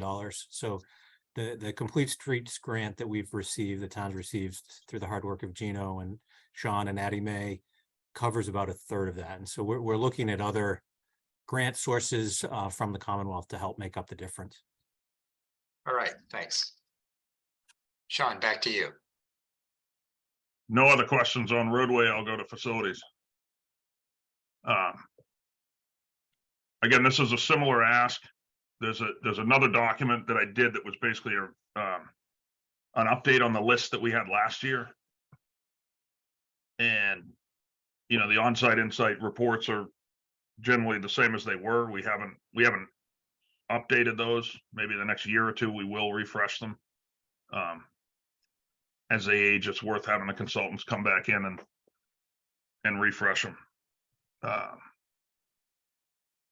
That ask is a little more than last year. Last year, I dropped the ask because we still had some money, a fair amount of money from the previous year, because during COVID, it was getting pretty tough to move anything. That's catching back up on us. We will most likely use up the money that we currently have. It's about 180,000 in last year's appropriation around the first of the fiscal year. It's pretty well committed. We ordered garage doors over a year ago for the fire station. They're going to come in. I got the call yesterday or the day before. They're going to get installed next week. We're finally going to get gutters put on the police station. We held that off because of really the market. We couldn't even get the materials to do them about a year and a half ago. We were told not even to put it out to bid. But that's under contract, so that should be happening soon.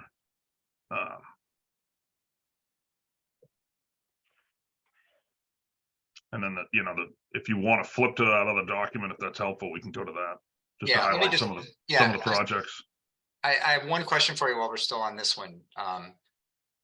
So on the roadway management, the numbers for the out years, like 25, 26, 27, are lower than what was shown, I think, in last year's capital budget plan. Is there a story that goes with that, or just a matter of getting a little closer and fine tuning numbers? Some of it was based on, so when I put that number out, I was looking, I thought we were doing the roundabout this summer. Yeah. And that was literally going to tap our capacity for this construction year. Even though it was going to be July and August, we'd still be licking our wounds through the fall. So again, the ask doesn't really line up. Fiscal year doesn't really line up with construction. So I was picturing that carrying halfway through into the next fiscal year. It's somewhat based on what the large projects are going to be that you infill that I don't have a clear picture of, because now that roundabout ends up being the following summer. So it might be that we could have spent more this year. And following the trend is we need to be spending that, or we're going to lose roads that we shouldn't be losing. Right. And in doing a bid project, it looks like we pulled the average back up. If you take the whole town as a whole and you look at your pavement index, it comes up. But doing one or two roads really well doesn't do anything for the other roads. And they're going to slip into decline pretty fast if we don't keep up with them. So Okay. we may or may not move those. It really needs to be to specific projects. So it's nice to put that number way out there, but I need to be able to update it each year, because a bad winter can make a whole group of roads go off the cliff pretty quick. So that, if you follow a bad winter and you don't add something, you're not going to catch them, and then you're going to rebuild them when you shouldn't have. Okay, thanks. So I'll go ahead and share the other doc.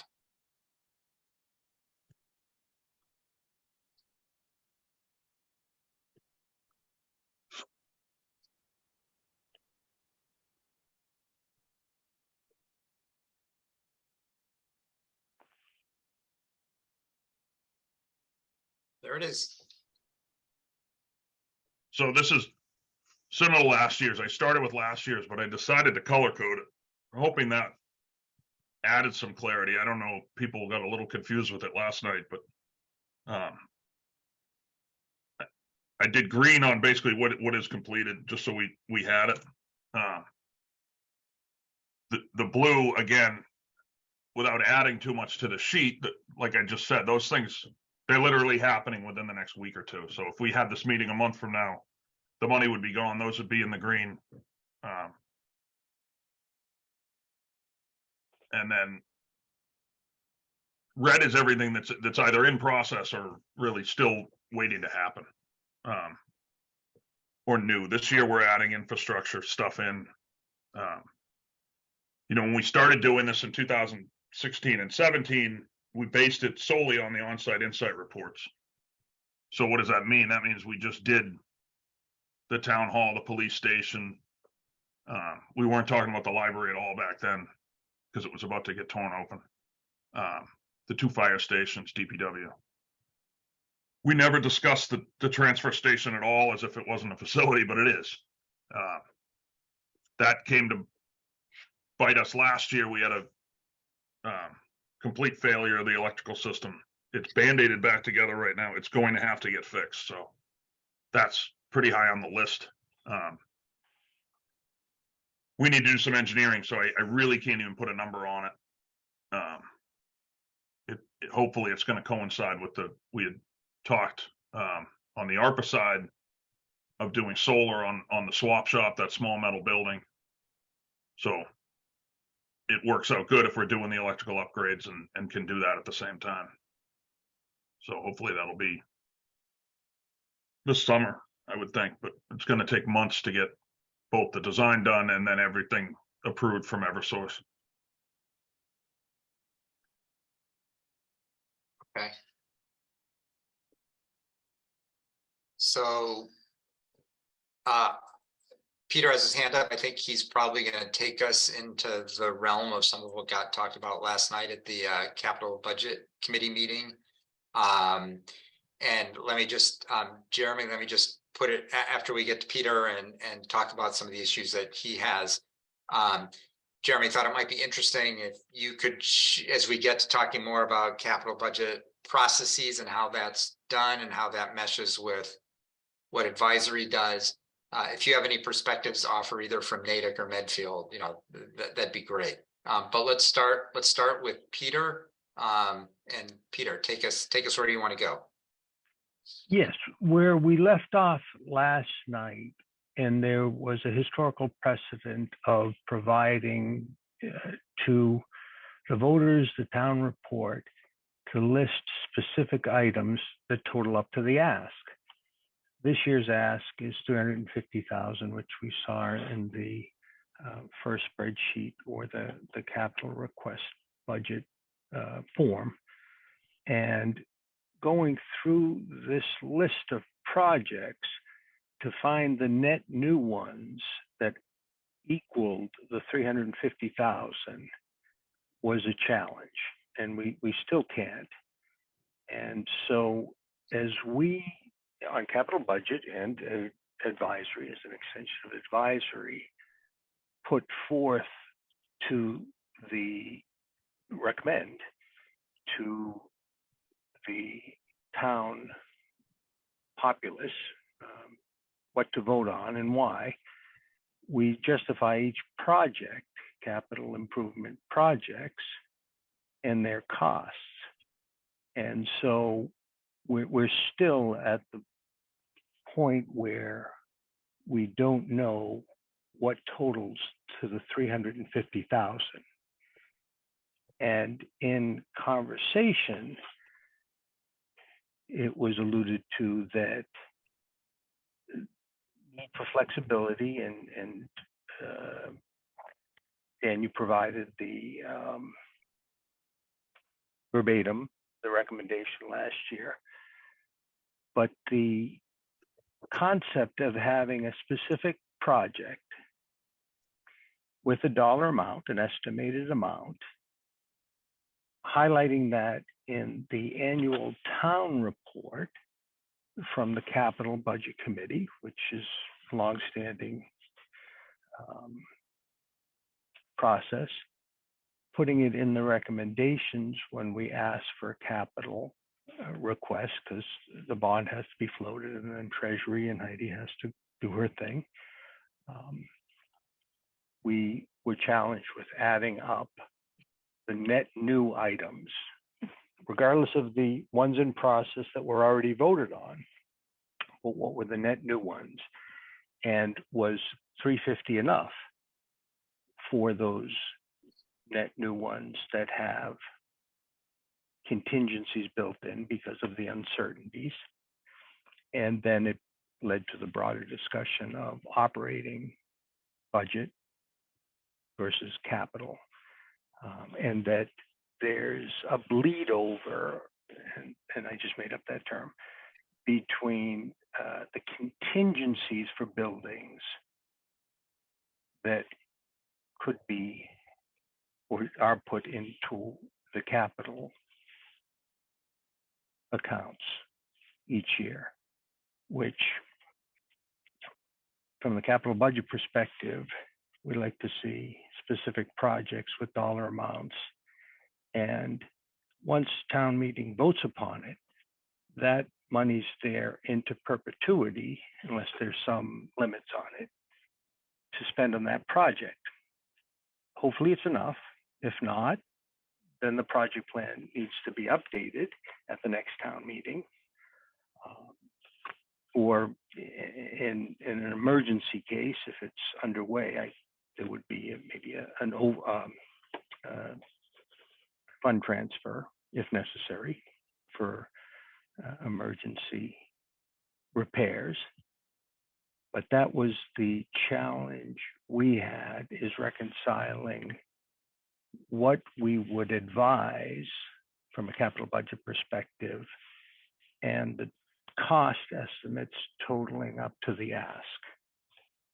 Yeah, okay. Thanks, Peter. And thanks also for sending around the DLS document. I know these all came around not so long before the meeting on DLS's take on, best practices for capital budgeting. So I spent some time thinking about these issues today as it all kind of bubbled up following up from last night. I know a number of other people also have. Let me just say a couple things, and then maybe Jeremy can offer some thoughts, and we can just keep going and see where people are on this. I mean, the way I think of how we did, and last year I was on capital budget, so saw that process as well. I think of the 350K as money intended broadly for town, the way we had been doing it, money broadly intended for town projects. The advisory report last year, I think, made pretty clear, as indicated in that excerpt that I sent around, that it was not what Peter said he would like to see. Here's a list of 10 projects and here's a dollar estimate for each. It was, given supply chain issues, given disruption in construction markets, challenges in getting contractors and all, it was really done as here are a set of projects that are high on the list, and depending on what can be done in terms of scheduling and materials are the ones that will be done, with some flexibility built in, because unexpected stuff will happen and things will break and other stuff will need to be taken care of. And so building some flexibility in that way. In the model that Peter suggested with specific dollar amounts, it seems to me that we would need to either, one way or another, we'd have to have some other chunk of money, either in the operating budget or in a stabilization fund, that could be used for the stuff that comes up during the year that wasn't anticipated. And so, I think there are a variety of different models and ways to do that. I know Medfield has one way that they do that. But I think Peter raises an interesting point about, is there another way that we could do capital budgeting that would maybe tie approved numbers more tightly to specific projects, but yet would also maintain the flexibility that our current system has, so that as there are issues with scheduling, issues with getting materials, issues with unexpected things coming up, that there's the flexibility to handle all of that. Okay, so now Sean, Jeff, Steve, others who've done this for a while can tell me where I went wrong there. I see a bunch of hands up, so let's do that, and then Jeremy, I'll come around to you. Peter, I'm guessing your hand is still up from before, or? Yeah, I'm challenged. I'm trying to lower it. Okay, okay. And I'll put it up the next time. Perfect, perfect. Thanks. Jeff, go ahead, please. Yeah, I think what you didn't mention, and I think it was really what's driving this, and I stand to be corrected, is that in order to come up, the problem with Peter's approach, like you think what we just talked about with roads, we really approve a high level number for roads and then try to determine what are the best roads to address. We don't say that we're definitely going to do Hunting Lane next year, or whatever it is. So the problem is, in order to do Peter's method, what you would have to do is fund in a given year, say $40,000 to do an engineering study to define the cost properly. We don't do that right now because we basically say we're going to try to do whatever it is, the firehouse kitchen, and we estimate the cost of it, but then that project then includes an engineering analysis that then determines what the cost of that project will be. So you can't tie it to the voters with this process because we don't know how much each project is going to cost. So the way I see it, the only way to get around that would be we would have to have a sort of a fund of some kind that was an engineering design fund per year. And then we could figure out a project we want to do next year, and we could pay out of the engineering design fund this year to better define the cost of a project, because we don't know without doing the engineering design. And then we could then in the following year's budget have the capital cost. The problem with that approach is the costs with the way escalation's been going could greatly differ if you have a 2-year gap in between when you analyze the cost and have the engineer come up with a more refined estimate and when you actually spend the money. So it's really, I view it as also a separation of the design, which is what I call a conceptual design, where you really come up with a pretty firm plan on how you're going to attack the project with an engineering analysis, just like we're doing. If you think about the roundabout, we're doing that right now. We're doing a detailed engineering design, and then we're going to do the project later with later money. So we would have to do the same kind of approach for these smaller capital projects because we don't know what they're going to cost for sure. That's why you see the pretty large ranges here from 90 to 130K, because the design will decide that. So you can't go to the town and give them a firm number if you haven't got enough design information to reduce the uncertainty in the cost estimate of the capital project, is what I'd say. Thanks. Thanks, Jeff. Steve, go ahead. Yeah, I think really it's like philosophically there was the question of how do we want to handle town building budget and capital. I mean, it's a conversation that I feel like gets brought up and then put back down again every single year. I think as Peter was saying, it's like trying to add up the cost of the projects, like he's not reaching the 350K or whatever it was. And I think it gets a little bit to Peter's comment when we were talking about the operating budget and maintenance.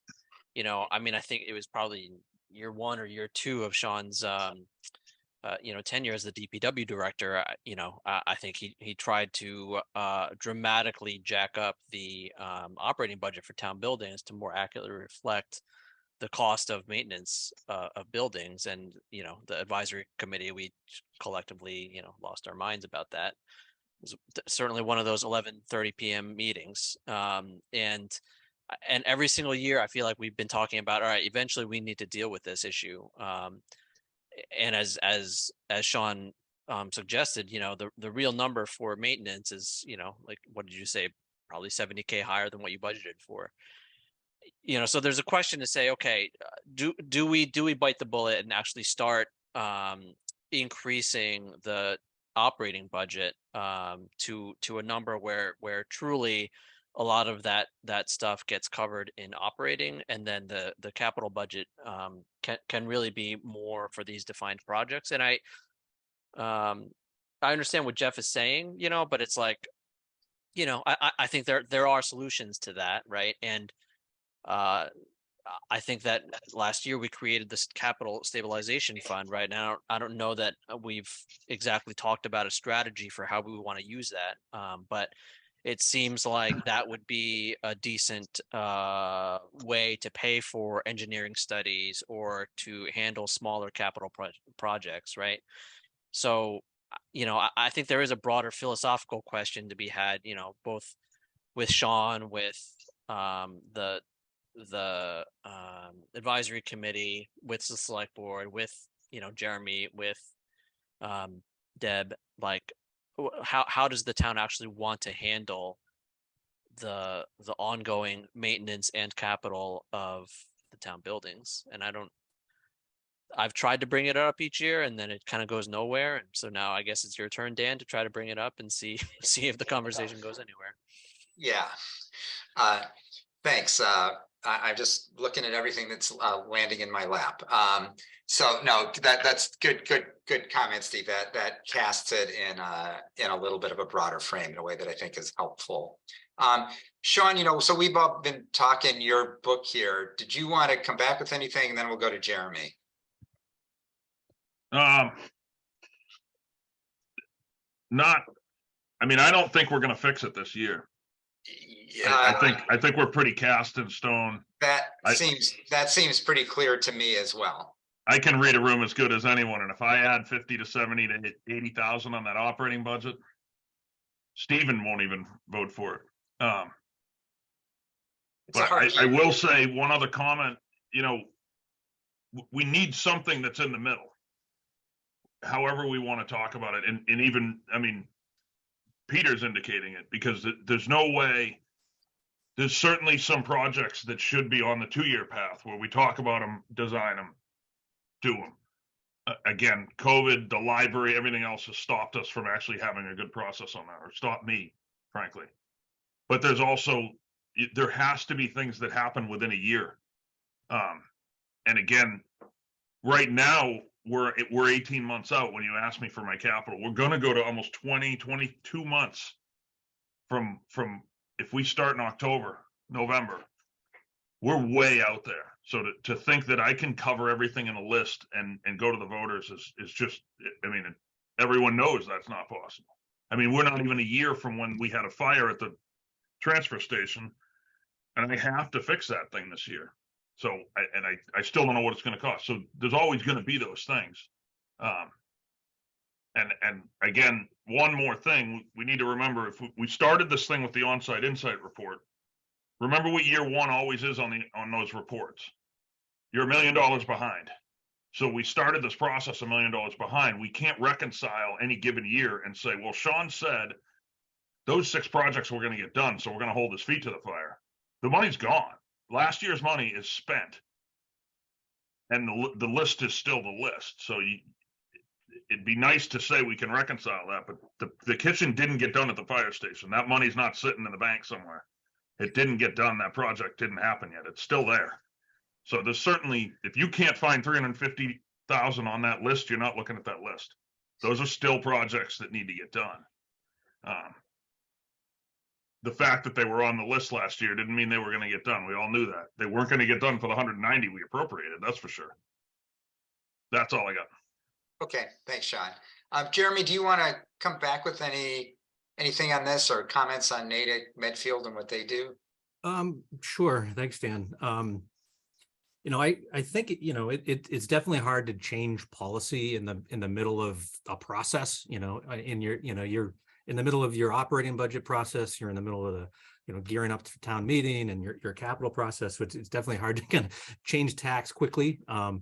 But certainly, I think there's a lot of opportunity for us to all work together over the next year to update. The town of Sherborn does have a great start to the fiscal policies that it has. Those were adopted by the town select board and advisory, I think last revisited a couple of years ago. Maybe there's an opportunity to talk policy as it relates to that fiscal policy and to build in, this conversation that's starting on really when it comes down to both operating and capital budgets is how do you pay for it? How do you fund it?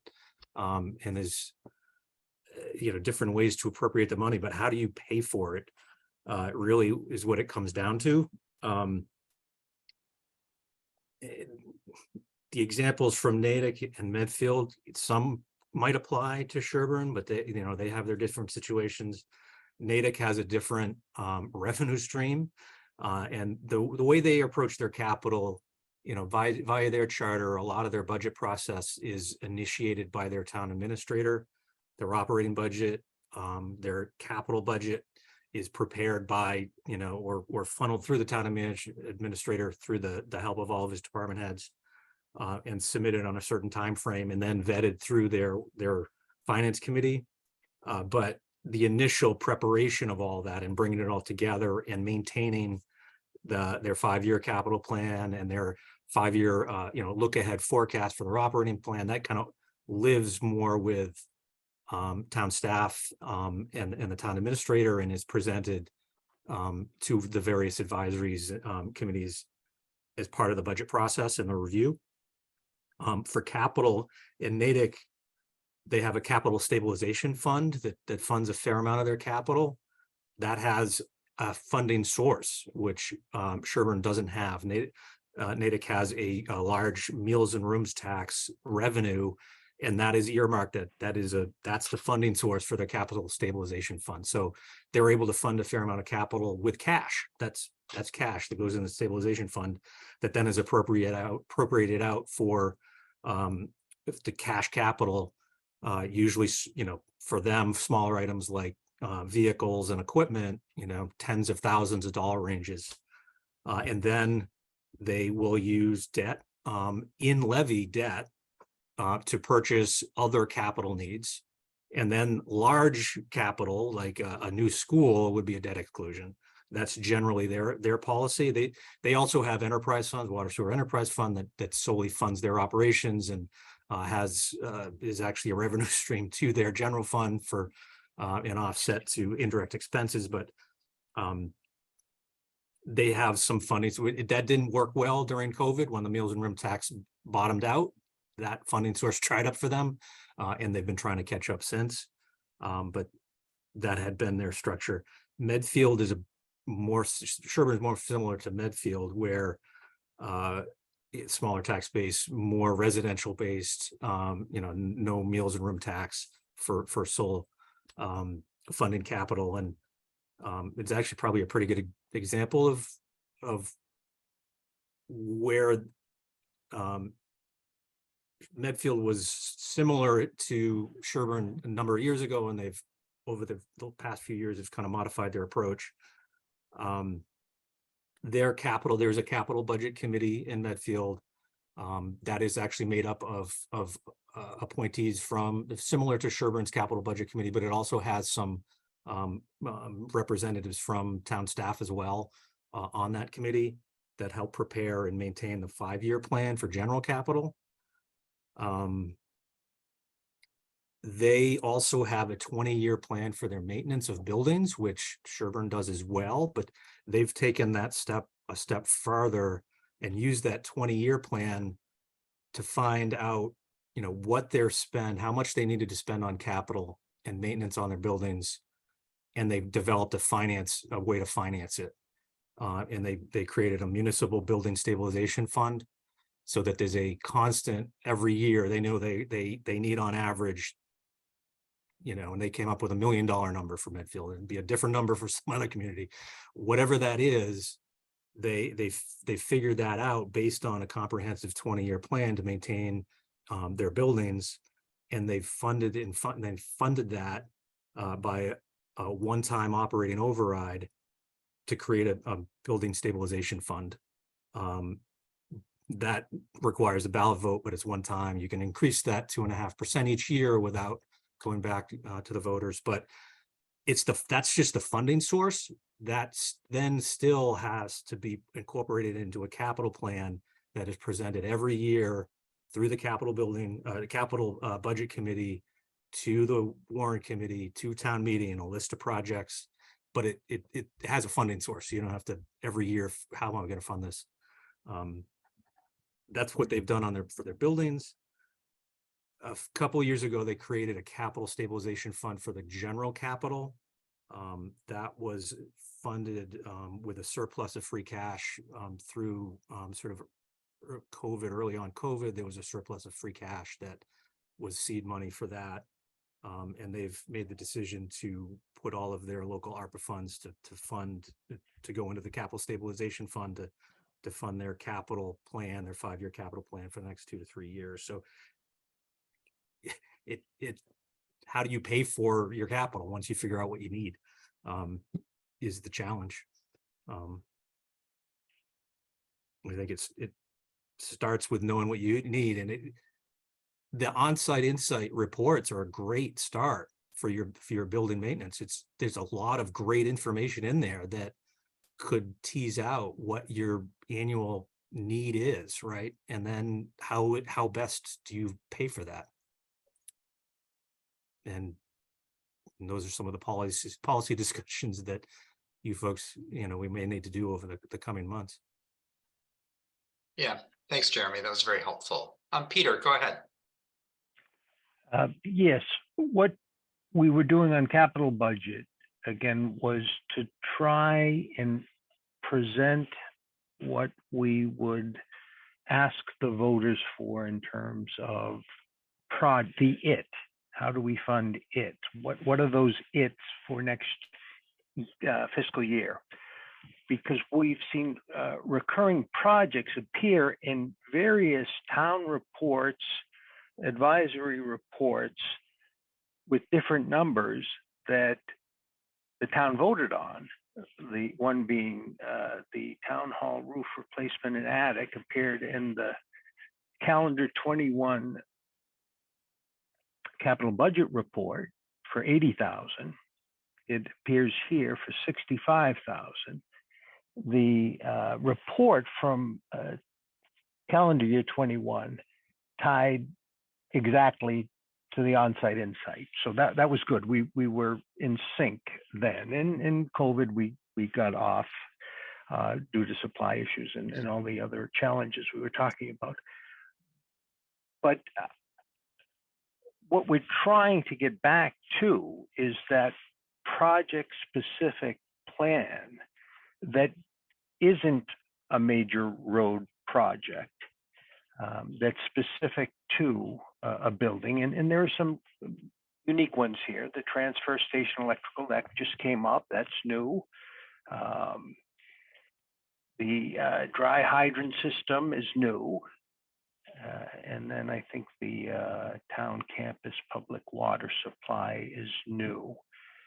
And actually follow those projects from an accounting perspective. And we have an amorphous fund, from what I learned from Deb, that invoices are applied to. And those invoices should always tie back from a system of control to what the voters voted on them, as in terms of projects. And the question I have is, we do have a capital stabilization fund. Sean convinced me last night that we voted it down, and I believed him. How much, Deb, do you know how much we have in that fund now? Is it still 100,000? Yeah, we just started it last year. It's 100,000. So there's a contingency there, Sean. So you got me on that one, for when things break unexpectedly.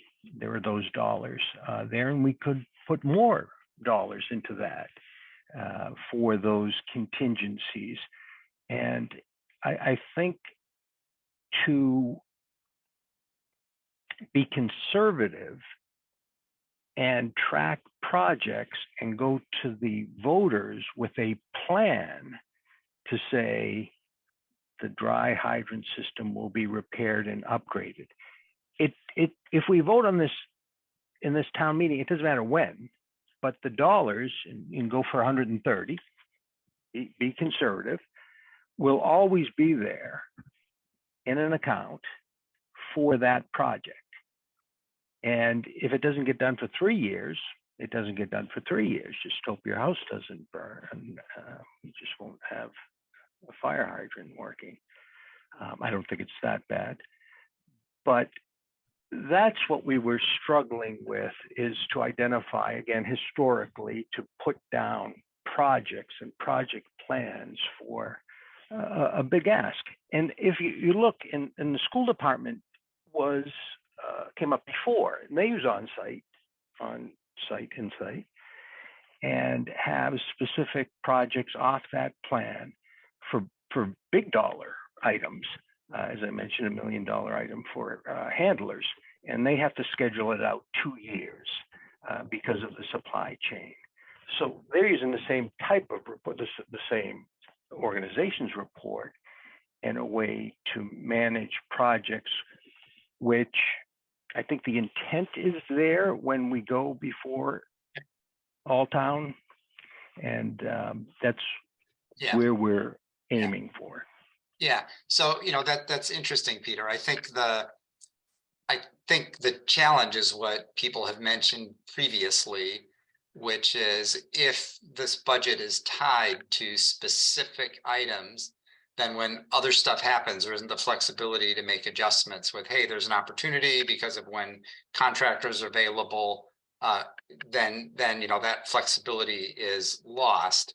I don't think the capital stabilization fund quite fixes that, because somebody can correct me if I'm wrong about this, but my recollection is money from the capital stabilization fund requires a vote from town meeting, so that's not the source of flexibility. The source of flexibility would have to be some kind of revolving fund that could be accessed more quickly than that, or would have to be, as you'd suggested before, you hinted at before, perhaps a shift in the maintenance operating budget line so that the maintenance operating budget line becomes large enough to take care of those kinds of unanticipated contingencies.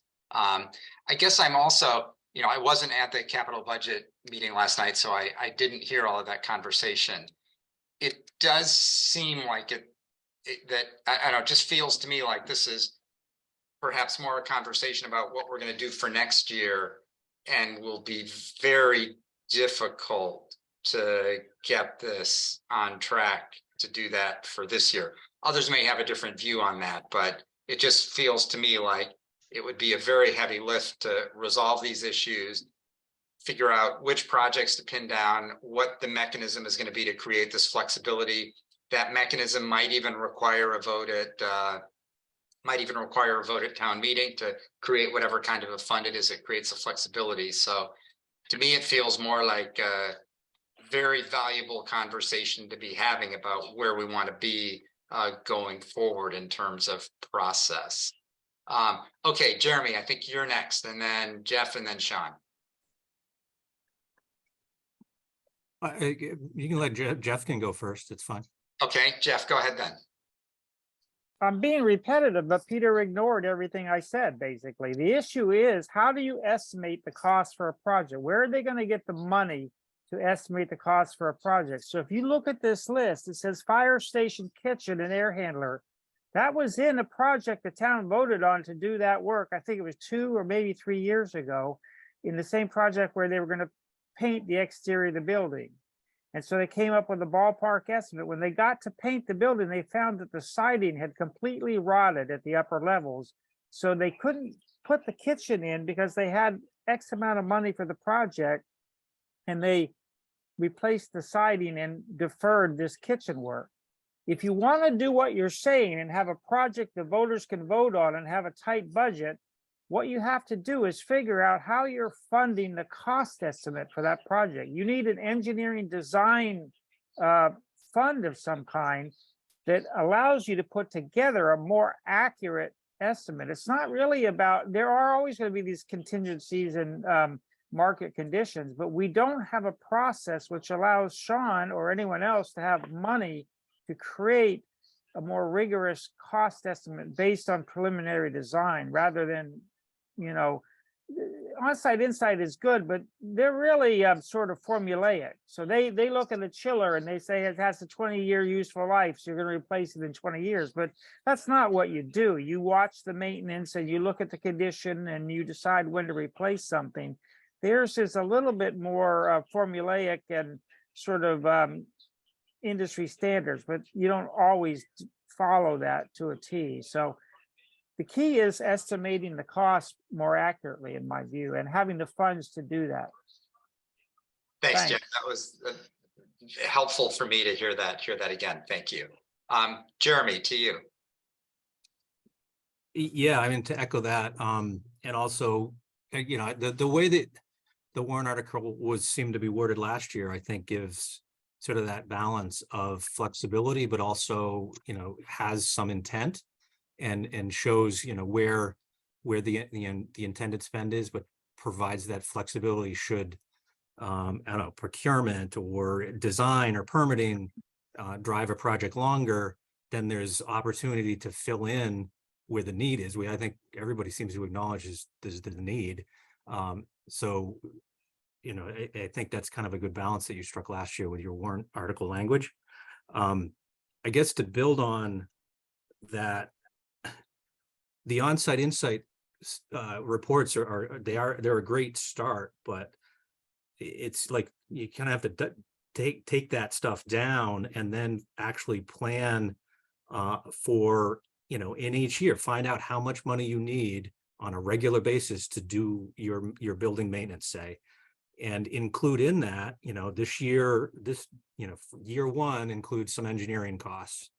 Then that could then inform the actual roof construction the year later. You know, I'm just giving an example, but if you have that laid out and you know what your average spend is on that, and you have a you know, outside of your warrant article where you know, there's no flexibility if it's just to that letter, but outside of that, you have an up-to-date, maintained year-to-year plan on what you're planning to spend, and you allow it to be flexible, but you get the advantage of both the flexibility and the accountability and the established need. So just food for thought, looking, you know, thinking forward on how we might want to tackle sort of, you know, kind of developing the story to help support and you know, move forward with some of the needed work that needs to be done. The capital stabilization fund creation, again, great start, but the proof in the pudding is how you fund it. You know, if you don't have a regular funding source, that initial $100,000 just goes away the first, you know, once you appropriate it a couple of times. So it comes down to policy on how you want to regularly fund that, and build into your fiscal policies some requirement to fund it somehow. And then you have some recurring revenue to fund your capital. If it's left to be, you know, ad hoc, as far as, you know, when you have surplus free cash or whatnot to fund your capital stabilization fund, it's not as sustainable. So again, you know, just food for thought as far as what could be in your improved fiscal policies. It could be a look at how you might want to, and to what level you might want to fund your capital in the future. Thanks, Jeremy. Sean, go ahead, please. This isn't a shot at the schools, but the 4 or 5 most expensive buildings we own are schools. And I just opened up 3 town meeting reports, and I see one Pine Hill thing that I think got rescinded, and 68,000 last year at Pine Hill. You seriously don't think 3 years worth of operating those schools, that's all they've done for expenses to compare with what we're doing? So where is that? They're operating, you know, they brought $1 million this year for air handlers, but how are they managing? They're not going with every single project on a list. I get it, it's the region, but to think that the taxpayers are seeing every project that's being done at the schools, I don't know where they are, and I don't know too many people that know those buildings better than I do. They're running a different process right now as we speak. Yeah, okay. We should look at that. Yeah. It's coming from the same town meeting. Yep. Thanks. So are we, anybody else have more on this? I mean, I think this was I thought this was a really good conversation. It teed up a number of issues that I think we all want to be thinking about and trying to try and you know, think through, and can we get to a place going forward that's going to be better than what we're doing now, providing the needed flexibility and providing the sort of accountability that and tracking that Peter has talked about. And I think that's the challenge for all of us going forward. Okay, so Peter, I'm guessing your hand's still up from before. No, it's up to ask a question. All right, I'm hoping I'm hoping we can kind of, because I think we've kind of covered a lot of ground here. Hoping we can wrap this up before too long. So please go ahead, but hoping that we don't keep going for too long, since I think we've covered a lot of ground already. I'll be quick. Go ahead. Then in capital budget, we have to handle town buildings differently than everyone else. Yeah, I guess I don't understand quite what you mean by that. So maybe be a Well, little less brief on that one. Okay, well, I didn't want to keep you up too late. All other requests for capital budget follow a specific pattern, except now town buildings, it has to have an amorphous, flexible borrowing capacity. Is that what we want this year? So for what it's worth, I note that that's essentially what we did last year. So if we do that this year, it'd be a repeat of what we did last year. So last year we can raise 190,000 and then just submit any invoices for whatever needs to be done. Then that's what we should tell the voters. Well, I That's think what we that should is. request. I'm looking right at the words from our advisory report from last year. And I think that actually is pretty much what we told the voters, that here's a pile of money, not sure which projects, not sure of the timing, but here are the items that are high on the list. I think we pretty much did tell the voters that. Now, maybe people didn't, maybe not everybody reads the advisory report as carefully as I do. But I think that is pretty much what we told them, Peter. Wow, you made capital budget a lot easier then. And you know, as I think the conversation tonight indicates, that may not ultimately be where we want to be, and there may be a better place to be. But I do think last year that's pretty much what we did.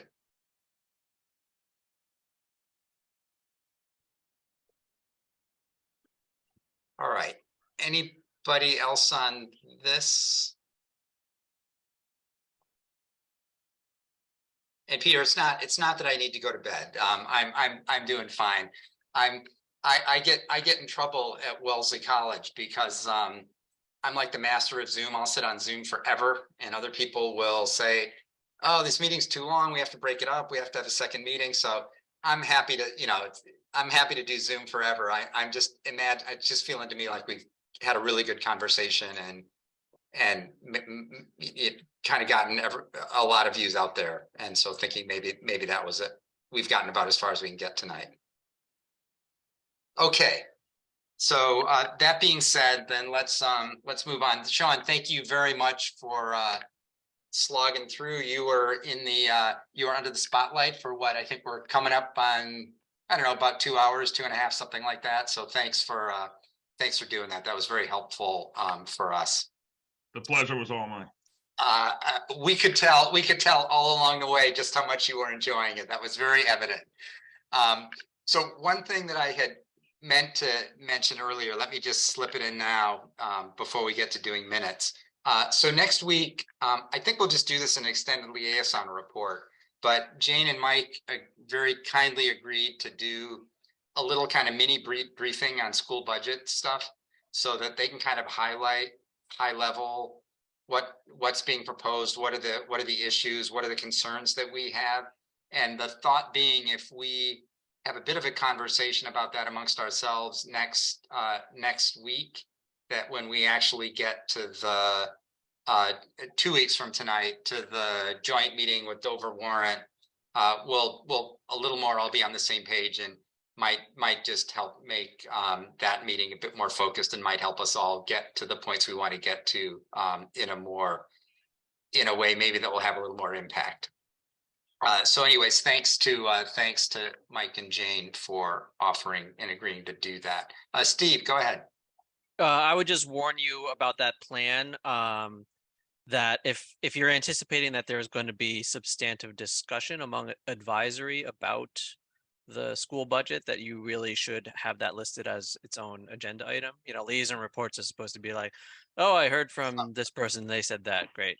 You know, but if it's like, okay, we're about to have a Okay. pre-discussion about the school, you know, it's like, it's an open meeting, right? So, you know, Dawn might want to be there and Beth McCoy might want to be there, you know. So if the right thing to do is to list an agenda item, I'm totally fine doing that.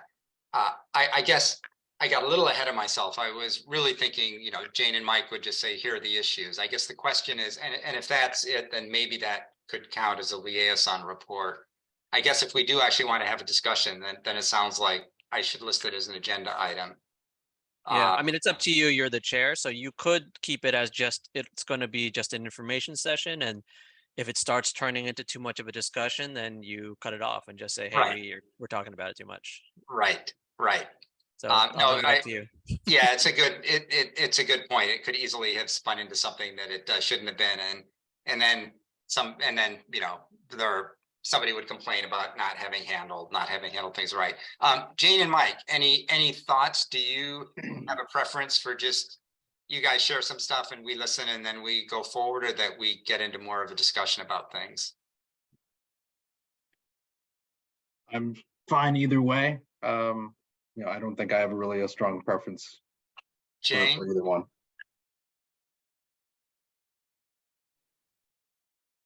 Same for me. I really don't have a preference. Anybody else with a strong preference? I think maybe the way to go, well, we might as well have a discussion about it. I'll just add an agenda item saying that we're going to have a discussion about school budget issues and just put it out there. You know, if others want to come, that's fine.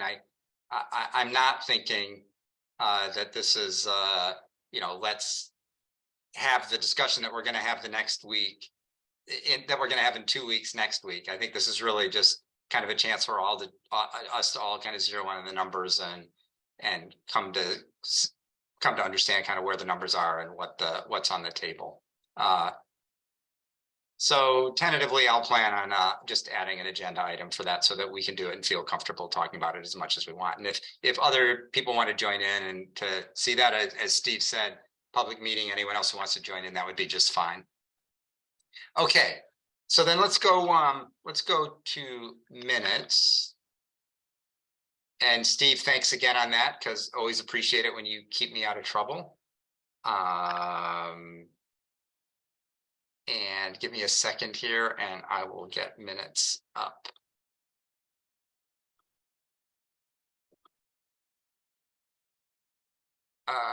What just happened here? You can all see them. I just got to do a little rearranging so I can see them. Okay, everybody see the minutes? Good, okay. So we'll just do the usual thing. I will scroll through. Natalie put these together. You'll see the language when we get you'll see the language when we get just a little bit lower to some of the more complicated conversations we had last week.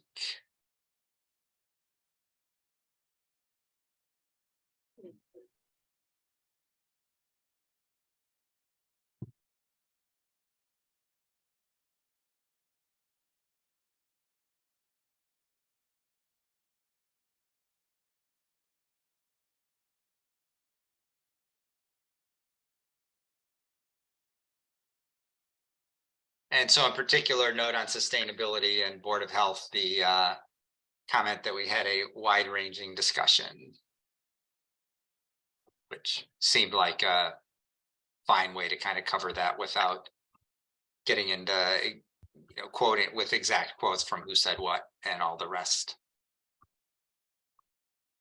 Dan, I'm sorry, one thing on the capital budget discussion. Jane, you're a little garbled, having trouble hearing you. Sorry, the on the capital budget paragraph under liaison reports, I think it says whether road expenditures should be accounted for as capital items, or should that say in the operating budget? It should.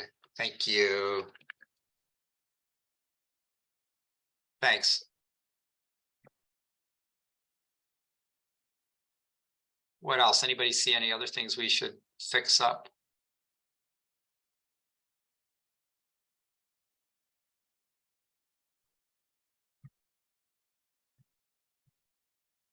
Okay, if everybody's good, I would welcome a motion on the minutes.